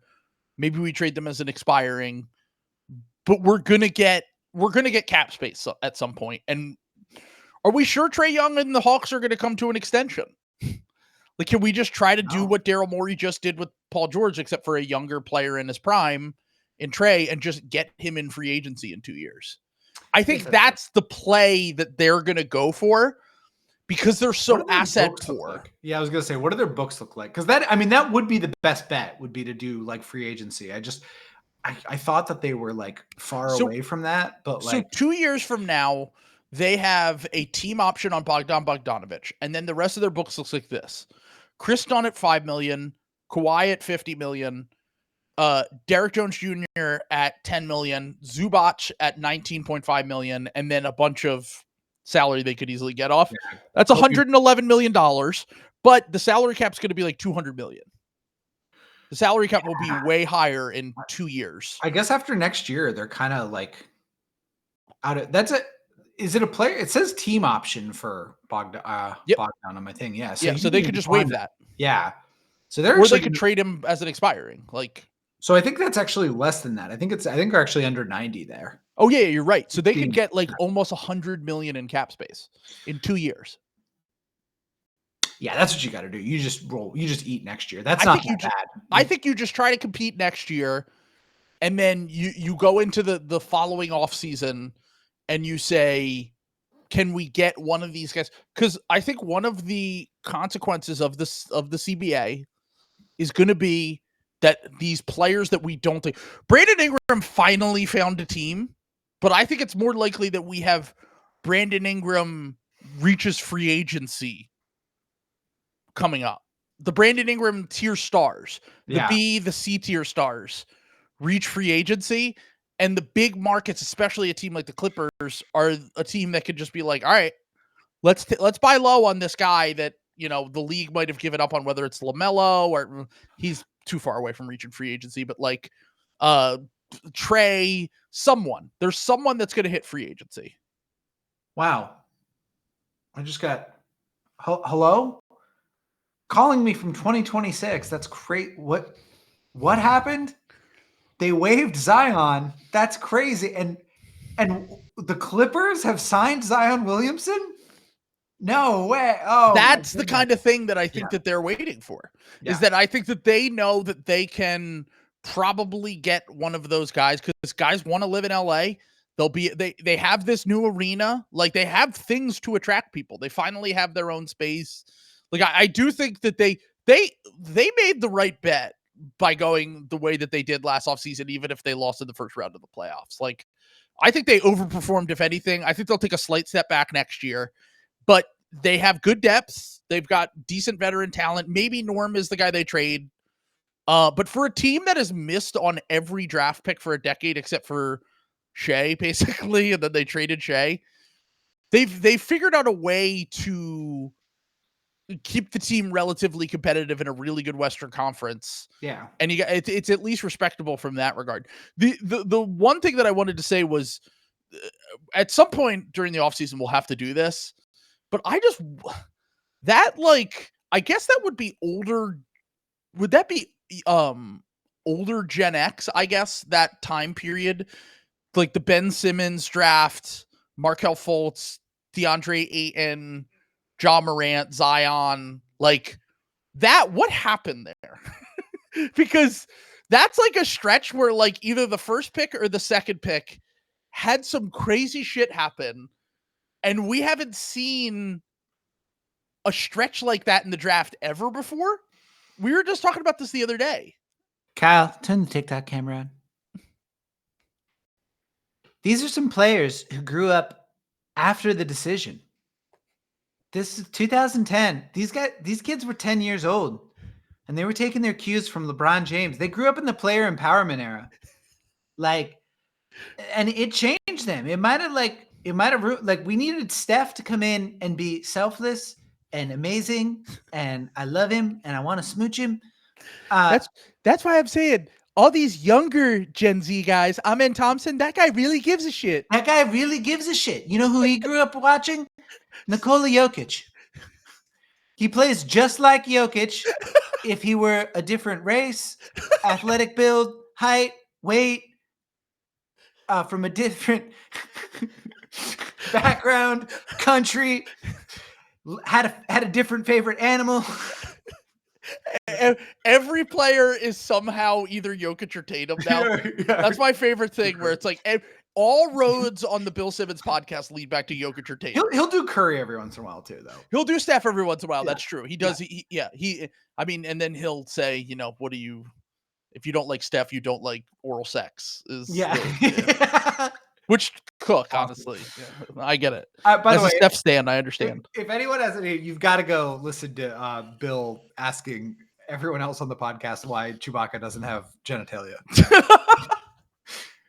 I'm underselling how funny it is. Like I knew what Bill was going to say because I saw everyone talking about it, and I laughed out loud because the way he delivers it is so funny. Amazing. Nobody laughs or reacts. They're all holding it back, which is a ton of credit to them. And then Bill works up to, what does the butthole look like? The greatest generation of our, or the greatest mind of our generation. Yeah, it's amazing. It has to be rewatchables, right? So they're talking about Star Wars or something like that. Yeah, I'm assuming that it's on rewatchables. If you literally just go on Twitter and look it up. Yeah, just look up like Bill Chewbacca. Yeah, and it'll be like the first thing that comes. It has to be. I'm assuming he hasn't talked about Chewbacca all that much before. We are we moving towards the end of the show? Because there's one segment I don't want to forget about. The Lakers? No. Say it. What is the thing you want to say? And I'm glad that Jonathan is just the one that sent this, because I owe Jonathan this, because I forgot while we were talking to Kofi. I told Jonathan we would address this on the podcast. Yep. Speaking of the Lakers. This is for Julius Randle. I'm see Julius Randle.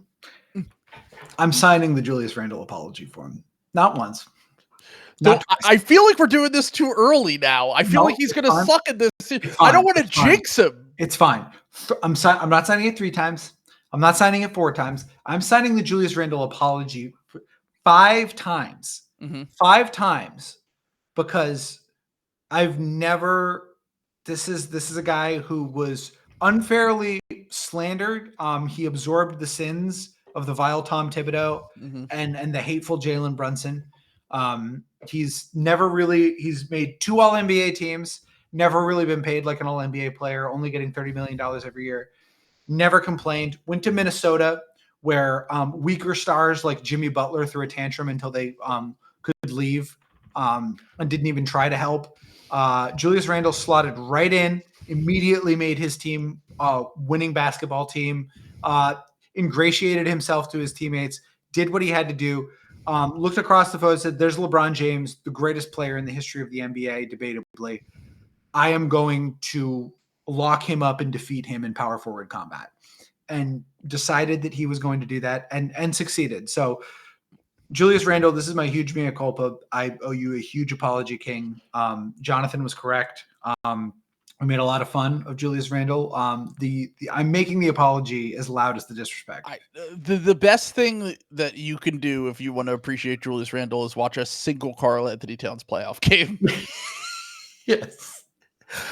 I honestly do feel bad for Cat, because it's just it's similar to the Harden thing, where you know what's coming, but with a player who doesn't give you the highs of the Uno experience of like, I know he's had individual good playoff games in his career, but it's always with a caveat of like, and he had 5 fouls, and he did the dumbest thing I've ever seen, and he got lost on defense, and he got like, I do feel bad that he's going to be so under the spotlight now, because with Minnesota it was like, look, I think people that were really plugged in to the NBA knew it, but the greater like media apparatus didn't talk about it all that much. No. Now that he's on the Knicks, it's like completely under the spotlight. And if he has a bad series like he started in that first half last night, holy shit, it was bad. Against the Celtics, he's going to be the sin eater for that team. Yeah. And if he plays like he did in the first half last night, he deserves it. But the Julius thing is, I think that he probably got the best draw for his playoff resume and what he can do in the first 2 rounds here with the Lakers and the Warriors. And I think that I don't want to go too far with the Anthony Edwards, because once again, Ant's been amazing. I know that he had that really shitty shooting game in the last game. His playmaking has been like one of the reasons. I remember when we were talking about the Mike Conley thing, and everyone was like, they need to go get another guard. Then they drafted Rob Dillingham, and I'm like, just let Ant cook. Like, he's either going to take you to those heights, or you're going to have to figure that out later, but see if he can do it first. Yeah. And the fact that he's become such a improved playmaker, and Julius can play make a little bit from the 4 spot, good rebounder, he's been bullying people in the post, gives them a different element that they can go to when their other guys don't have it, is something that I really want to see moving forward, because it feels like this Minnesota team is very well built for the modern NBA playoffs, and is almost, I don't want to jinx them again, because every time I pick up a Minnesota series, I'm sticking with my original prediction of OKC Warriors to get to the Western Conference Finals, because I don't want to back off it. But this Wolves team certainly built very well for the modern NBA playoffs, and Randall might make it so that they're weak. Like Cat is a very talented player, but the weaknesses are just too strong for a team that's really good not to exploit eventually. I think Randall might be, like, his defense really good in round 1. Like, that was the thing that made me be like, what the fuck? Like, he was a great lock in defender. On defense, then that changes everything for what their ceiling is, I think. Like, I really do think that they probably have, I know that's ridiculous to say this because the Thunder have already lost 1 game, but they're probably the best chance of knocking off the Thunder. And if they can knock off the Thunder, I think they can win the finals. Absolutely. Like, I'm to that point. I don't think that this field is either too injured or not strong enough this year that I feel saying, I don't feel confident saying they're like, they would be like dead on arrival in a finals against whoever. They're genuine contenders. They have that thing where they can play a lot of different ways. Like, Julius Randle gives you that. You can play with Gobert. We've seen them not play with Gobert. We've seen, so I want to make sure Hijacked wasn't joking when he said earlier that I apparently said 5 months ago the funniest possible outcome was playoff Julius beating Oklahoma City. We need to find that. We need to find that if that's true. A. B. Because we were talking about Conley seeing Denver not as the biggest threat anymore, and them going bully ball style potentially, and trying to bully OKC. But what if the Nuggets win again? That's another. That's an interesting. What if the Nuggets beat OKC, and then we have, all right, maybe they're not quite as well equipped to handle Jokic, but that's something you can get to when you get there. Well, what I'm more thinking about is if the Nuggets get through and it's Nuggets Wolves, or sorry, not Nuggets, Thunder Wolves in the Western Conference Finals, you have perennial, much maligned playoff losers in Julius Randle and Rudy Gobert winning and then reaching out with the death touch and branding their playoff loserness onto J-Dub and Chet. like Saruman, the white hand of Saruman going onto their face. Like, now this is your career until you can pass it on to another younger player. You are the dropper now. You are the player off dropper now. Like, would be very funny. Oh my God. Yeah. White hand of Chet Holmgren. You didn't pick Warriors Wolves, by the way. What's your prediction for that? You said 5. I think Wolves in 5. I'm jinxing the fuck out of them, but like, that's just my knee jerk. I think this is a horrific matchup for the Warriors. It's all the athleticism of the Rockets with actual scoring and size additionally. Like, it's tough. It's really fucking tough. I agree. It's really fucking tough. Steph, look, I'm still sticking with my original prediction because I would rather just be right. Yeah. But I think you are not incorrect in your diagnosis. I like anything. Jimmy, obviously insane magnet ball player. Devil magic always works out. Draymond always finds a way to do something insane. Steph is Steph. There is always a threat for Steph to just go nuclear and just like ruin a game. There's so much, like Moses Moody is prominently involved. I love him, but Brandon Podcast is like clearly not ready for the moment. Like they're probably going to need to try to play Jonathan Kuminga at some point in the series. And I think that's going to go fucking terrible. They just don't have a lot of options. They ruined Kuminga's confidence. That's the only reason he's not good in these games, by the way. Yeah. That's why. Thanks, Bill. Who else? Somebody smart said that. Who's it? Was it Zach? I was like surprised. Zach. I think we predicted it on stream the other night that they were going to say that. Zach loves Kuminga. That's so insane to me. How do you like Kuminga? Like, I'm sorry. Like, that's such a crazy take to have. Like, Kuminga belongs on like the Bucks after they trade Giannis. That's like the exact type of player that needs to be on that type of, like, he needs to be on a team that is like bad. Like, if I'm a no-hoper team, I would take a flyer on Kuminga. Yes, but exactly. The problem is that he is now wants money. Like, it's exactly the Jalen Green situation, but a year later, where it's like, sure, the idea of taking a flyer on him is awesome, but you're probably gonna have to pay him a ton of money if it doesn't work out. I mean, you could do a shorter term deal and try to figure that out, but like, the athletic wing who isn't like a super high feel player is definitely, it feels like an archetype that has struggled. Yeah. But there's always one or two of those guys that finds it out halfway through their career. Like, there are a lot of guys in that mold that figure out a role for themselves eventually, just because the talent and the athleticism and the positional need across the league is just so high. But I don't know. He's just not ready to be on a, especially he was always a horrible fit for the Warriors, but it's even worse now that they have Jimmy, because they can't play non-shooters.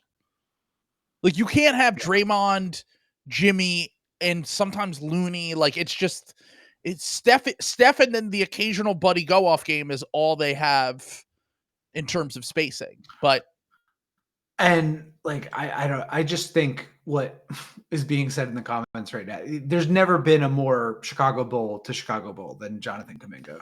Like, yeah, they're just gonna do what Troy Weaver did with the Pistons, where he's just getting all the guys from the 2020 draft and just like stacking them on top of each other, trying to create like a super bust. Every power forward, but from the 2021 draft. Yeah, every power forward that is like, it's like Troy Weaver with centers, but he's doing it with power forwards. I mean, if you were, after watching Alex Caruso be the best player on the court for 3/4 of a playoff game last night, I would be calling the Chicago Bulls 7 times a day. Every day.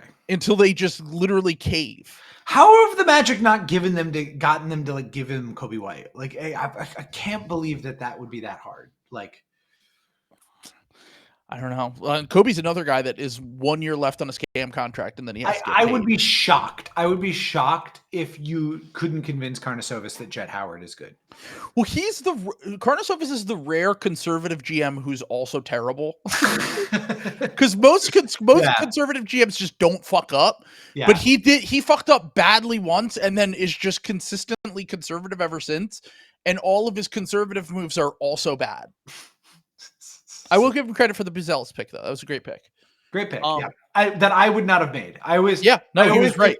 I always give GMs extra credit if they do a move that I really disagree with and it works out. That ball. Yep. So you get that point back, Karnisovas. So let's just do a real quick on the Lakers, because there isn't really much to say. They don't have their draft pick this year. They just lost in the first round. Nico Harrison is having a moment right now. I can't believe he didn't win Executive of the Year. This team, just objectively, he is the Executive of the Year. Everyone, 100%. Just go by name. How often his name is said.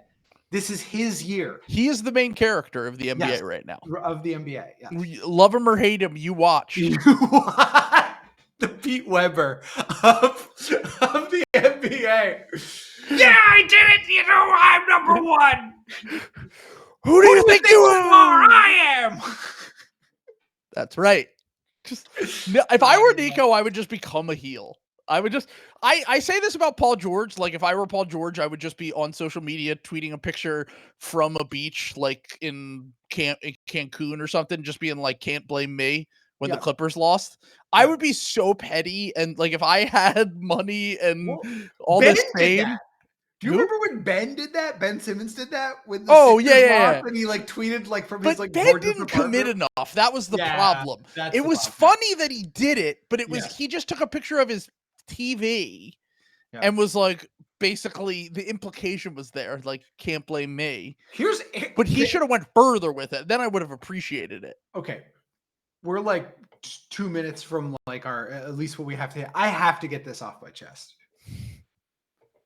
I've been sitting and stewing on the contrarian take to end all contrarian takes. This is going to be fire. I can't wait. Are we sure that the Mavericks won't win a playoff series before the Lakers? Are we sure the Mavericks will not win a playoff series before the Lakers do? So once again, I actually think the part that Nico fucked up the most is that he built a whole team around Luka. And now he has to re-engineer a new team around Anthony Davis with Kyrie with a torn ACL making what? $40 million. Is he trading Kyrie on that torn ACL with their lottery pick and getting someone? No, but he's got something better. He's got something. There's a move like there's another move up his sleeve. There's a Rashawn Holmes, like he got Derek Lively through like taking on Rashawn Holmes. No, he didn't. That was a separate trade. No, it was the same one, wasn't it? No. Was that Omax? Davis Bertans. Oh, it was Omax that he got. Yes. Okay. Yeah, not Derek Lively. Yeah, not Derek. He only moved 2 spots in the draft, then he dumped Davis Bertans to OKC. You fire Jason Kidd. Okay. You bring in Tom Thibodeau, who's just been fired by the New York Knicks. You play Omax and Derek Lively. Omax is good now. Omax is good now. Okay, all right. Your pre-draft, all your pre-draft opinions were right. Caleb Martin has so much HGH in his body right now. He like cannot. He can't wait. Double big. Lively Gafford. Lively's in the gym shooting threes. Okay. Anthony Davis is a small forward now. We think about how happy he is when he's a power forward. He's even more happy when he's a small forward. Cooking on the exterior. Jumbo ball. Takes over the NBA. Klay Thompson is your point guard. No, Najee Marshall at point. Klay at shooting guard still. No one's ready for this. No one has ever done this besides the Sacramento Kings, and they did it with bad players. Gafford, Lively, and Anthony Davis are all pretty good players. I will sign on with this if they hire Elton Brand this summer. He saw the double bigs thing coming before anyone else did. That was 5 years ago. I'm just going to say this. If Nico Harrison did correctly diagnose Luka as someone who doesn't care that much, the Luka conversation is so funny to me, bro. I know that we have the clips that go viral. That team was instantly had 4 players who were unplayable, and then they didn't have a center. And Luka averaged 30 points a game on decent efficiency for most of the series. I'm just saying. Are you sure the Lakers are going to win a playoff series? They had a point differential of 1 all year. So the Lakers need to make a move. The Lakers need to trade for a real center, but also their only trade chip that is meaningful is Austin Reeves, who's too good to just trade for any center. And LeBron is LeBron is going to be done at some point, either end of next year or the year after that. Is there a Lively for Reeves trade that's realistic? Because I think that would work for both teams. That would be kind of funny. They would never do it. I think Nico's just going to be traumatized from what Rob Pelinka did to him. I think they should do. I think with a whole offseason, knowing that they don't have Kyrie, I know Kyrie is hurt. Knowing that they don't have Kyrie, Demon Nico, again, he got destroyed in that trade. Mm-hmm. if you tell Demon Nico what team he's going to have, because the reason this fell apart is because Kyrie, both Anthony Davis and Kyrie got hurt. They would have made the playoffs if Anthony Davis and Kyrie didn't get hurt. And who knows? Who knows? We don't know that the vision wouldn't have worked. I mean, yeah, I mean, was it a safe bet that those guys would get hurt at some point? Yeah, probably. But here's what I'm saying. But here's the thing. It was impossible to tell that Anthony Davis could ever get hurt. But they're going to trade for Joel Embiid this offseason, and you'll make the same argument. Well, we had no idea. When Demon Nico knows what he's dealing with, he's proven that he's like a pretty good GM. Here's my thing. My new hill. Watch this space. The Dallas Mavericks are going to win a playoff series before the Los Angeles Lakers do. Could be the greatest clip of all time a year from now. I'm stamping what it is today's date. It is May 6th, 2025. This is before the American bread. I was gonna say, are we still gonna be a country? Yeah, I don't know. This is before balkanization. This is before instead of the years of lead, we had the years of bread here in America. Where, by the way, wanted treats. Are the doomers on TikTok right, or are they just trying to scare us? About what? By saying that like we're not getting any imports in, and that like, I mean, that's objectively happening and it's bad, but like. So are we going to be good? Or are we going to be able to get goods? I mean, we'll have food, but like nobody's going to have TVs anymore. Like, well, that's fine. That's what I'm saying. Like, I don't think it'll. We don't need devices. I don't think people will be like starving to death, but I think like Suburbans are going to be like really bad. Like, yeah. So like we're just get used to eating corn. The downfall of Best Buy. Yes, this will be the official death knell of Best Buy. Treats are going away. There will be no more treats. That's fine. We can just become like basically we're just recycling all the old shit we should be recycling anyway. By the way, Patreon subscriptions not like that's going to be like pay for so much right now. This is like one of the best deals that it's good for you. Yeah, the amount of content we give you. Yes, it's like daily vitamin. Yeah, it's nutrients. Exactly. You need your slop. Yeah, you're a little hoggy. Yeah, you know, have some of your nutrients and it'll be good. But anyway, I wanted to plant my flag on that because I was thinking about that. I was really considering it, and I was trying to decide like, there's a contrarian take on the other side of this Luka trade. What is it? I'm starting to become Nico pilled. I'm starting to think Luka might be a loser. This is so crazy. I mean, look, you could think Luka's a loser. That's you could think whatever it's free country. Well, not really, but for some people it is. Yeah. But you can't become Nico pilled on top of that. Even deep down, even if you want to have this contrarian take, you also know you would have done a better job with that trade. Okay, so here's the thing. You, Sam Sheehan, would have done a better job with that trade. Absolutely. The trade was terrible, okay? No. The trade was terrible. He should have gotten way more. He did a really bad job about that. But his heart was in the right place. Here's the thing, though. Are we sure that he incorrectly diagnosed the problem that Luka Doncic is a loser? I think the jury is still out on that. One little problem with this. Okay. Luka, even for some of his shortcomings and certainly does not look pretty at times. No one would argue with that. He still is second all time in playoff points per game behind only Michael Jordan.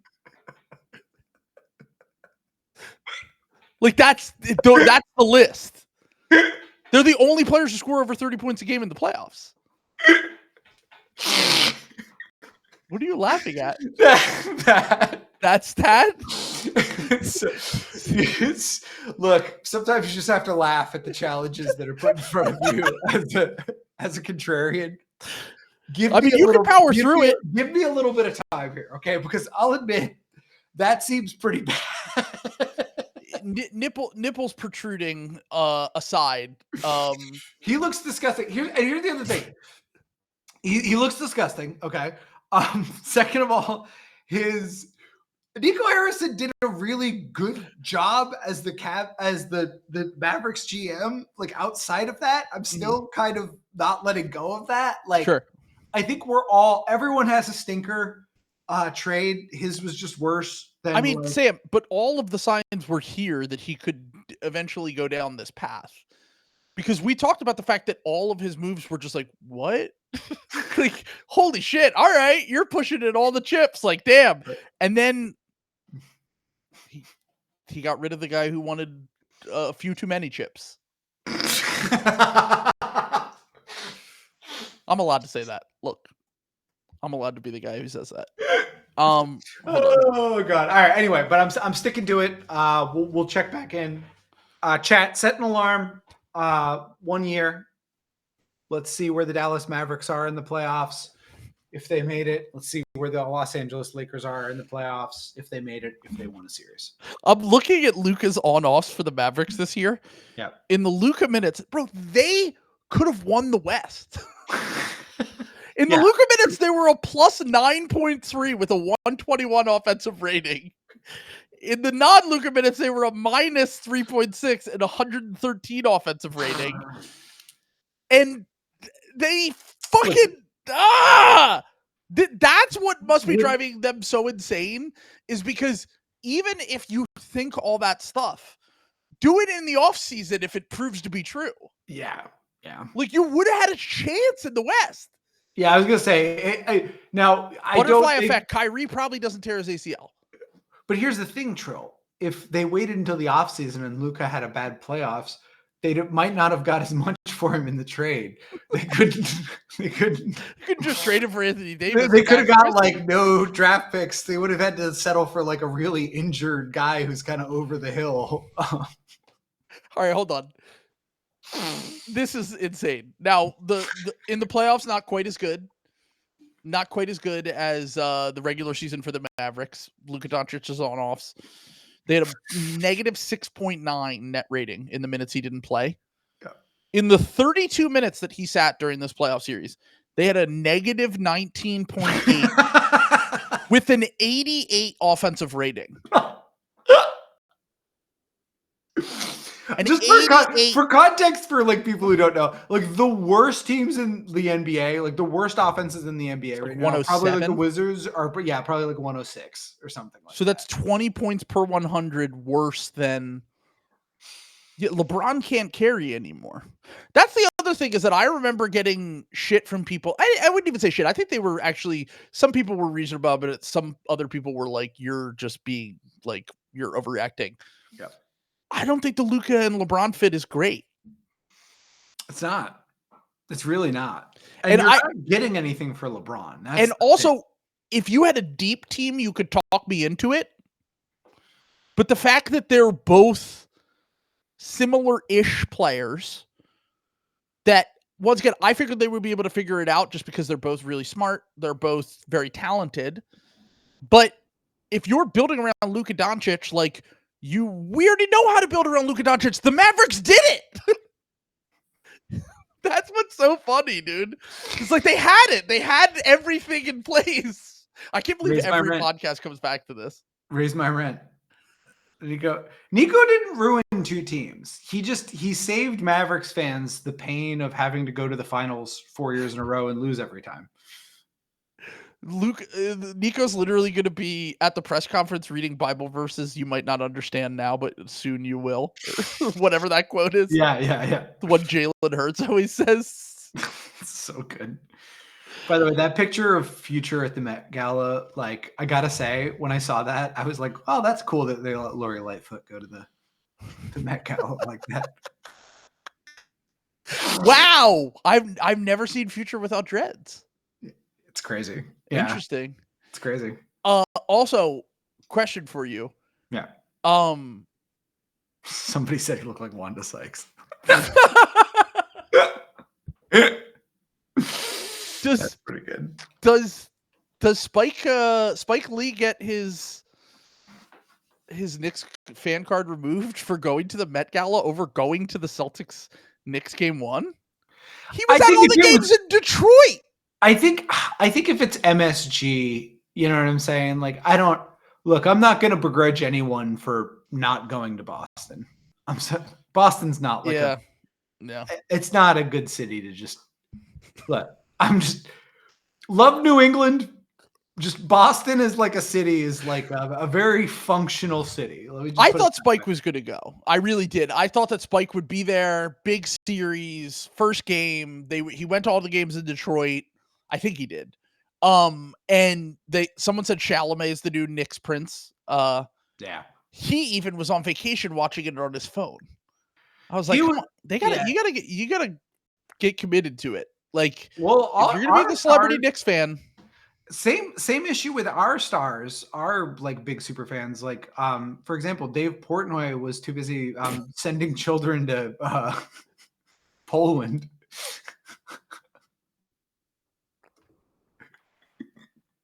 now he's beefing with 6ABC, our local news station. Wait, why?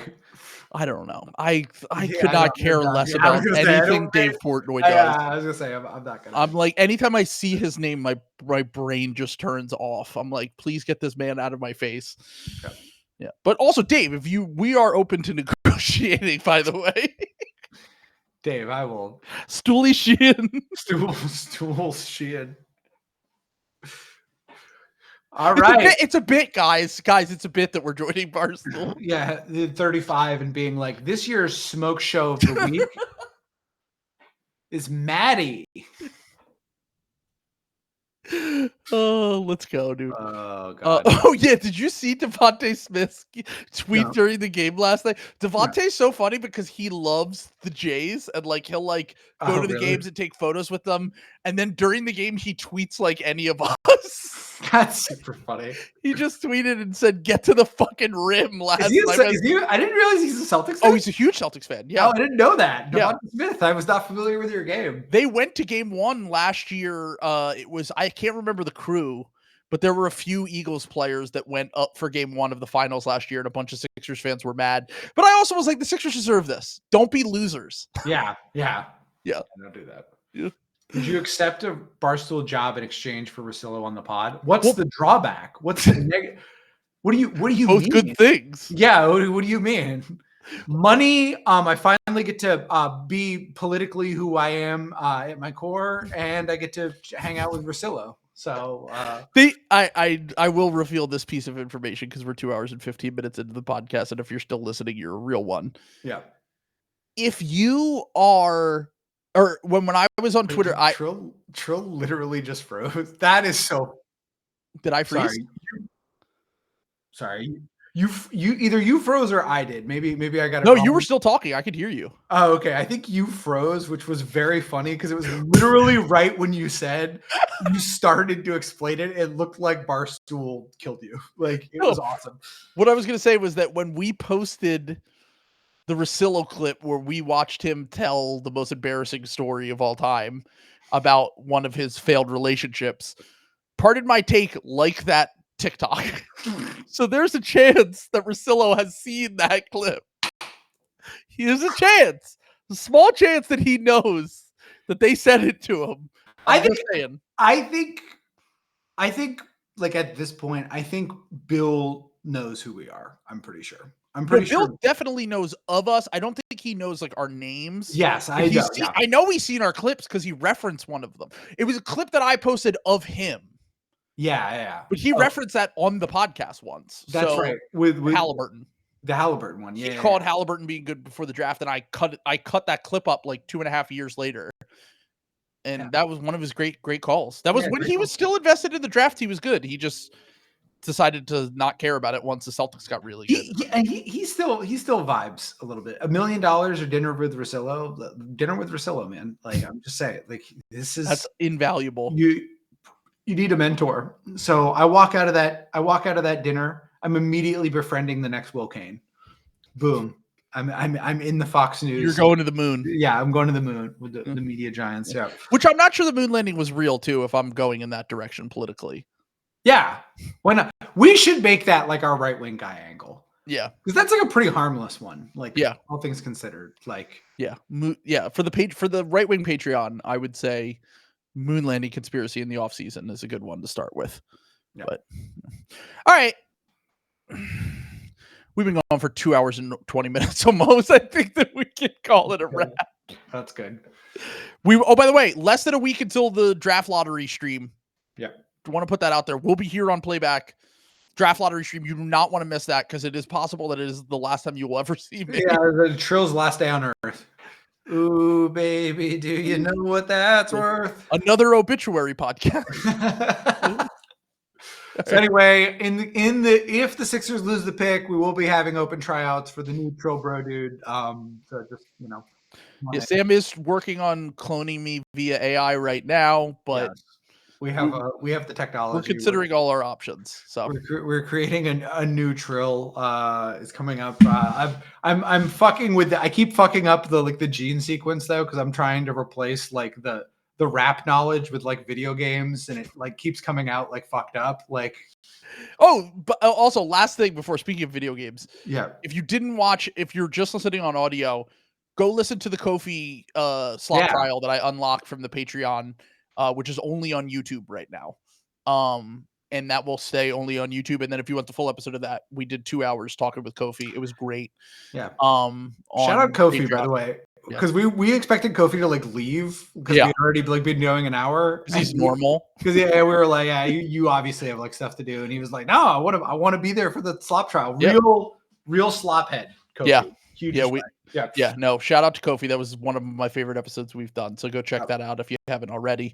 But it's time. We should probably go watch basketball games. They are on, and let's get it. Peace. Yeah, let's get it.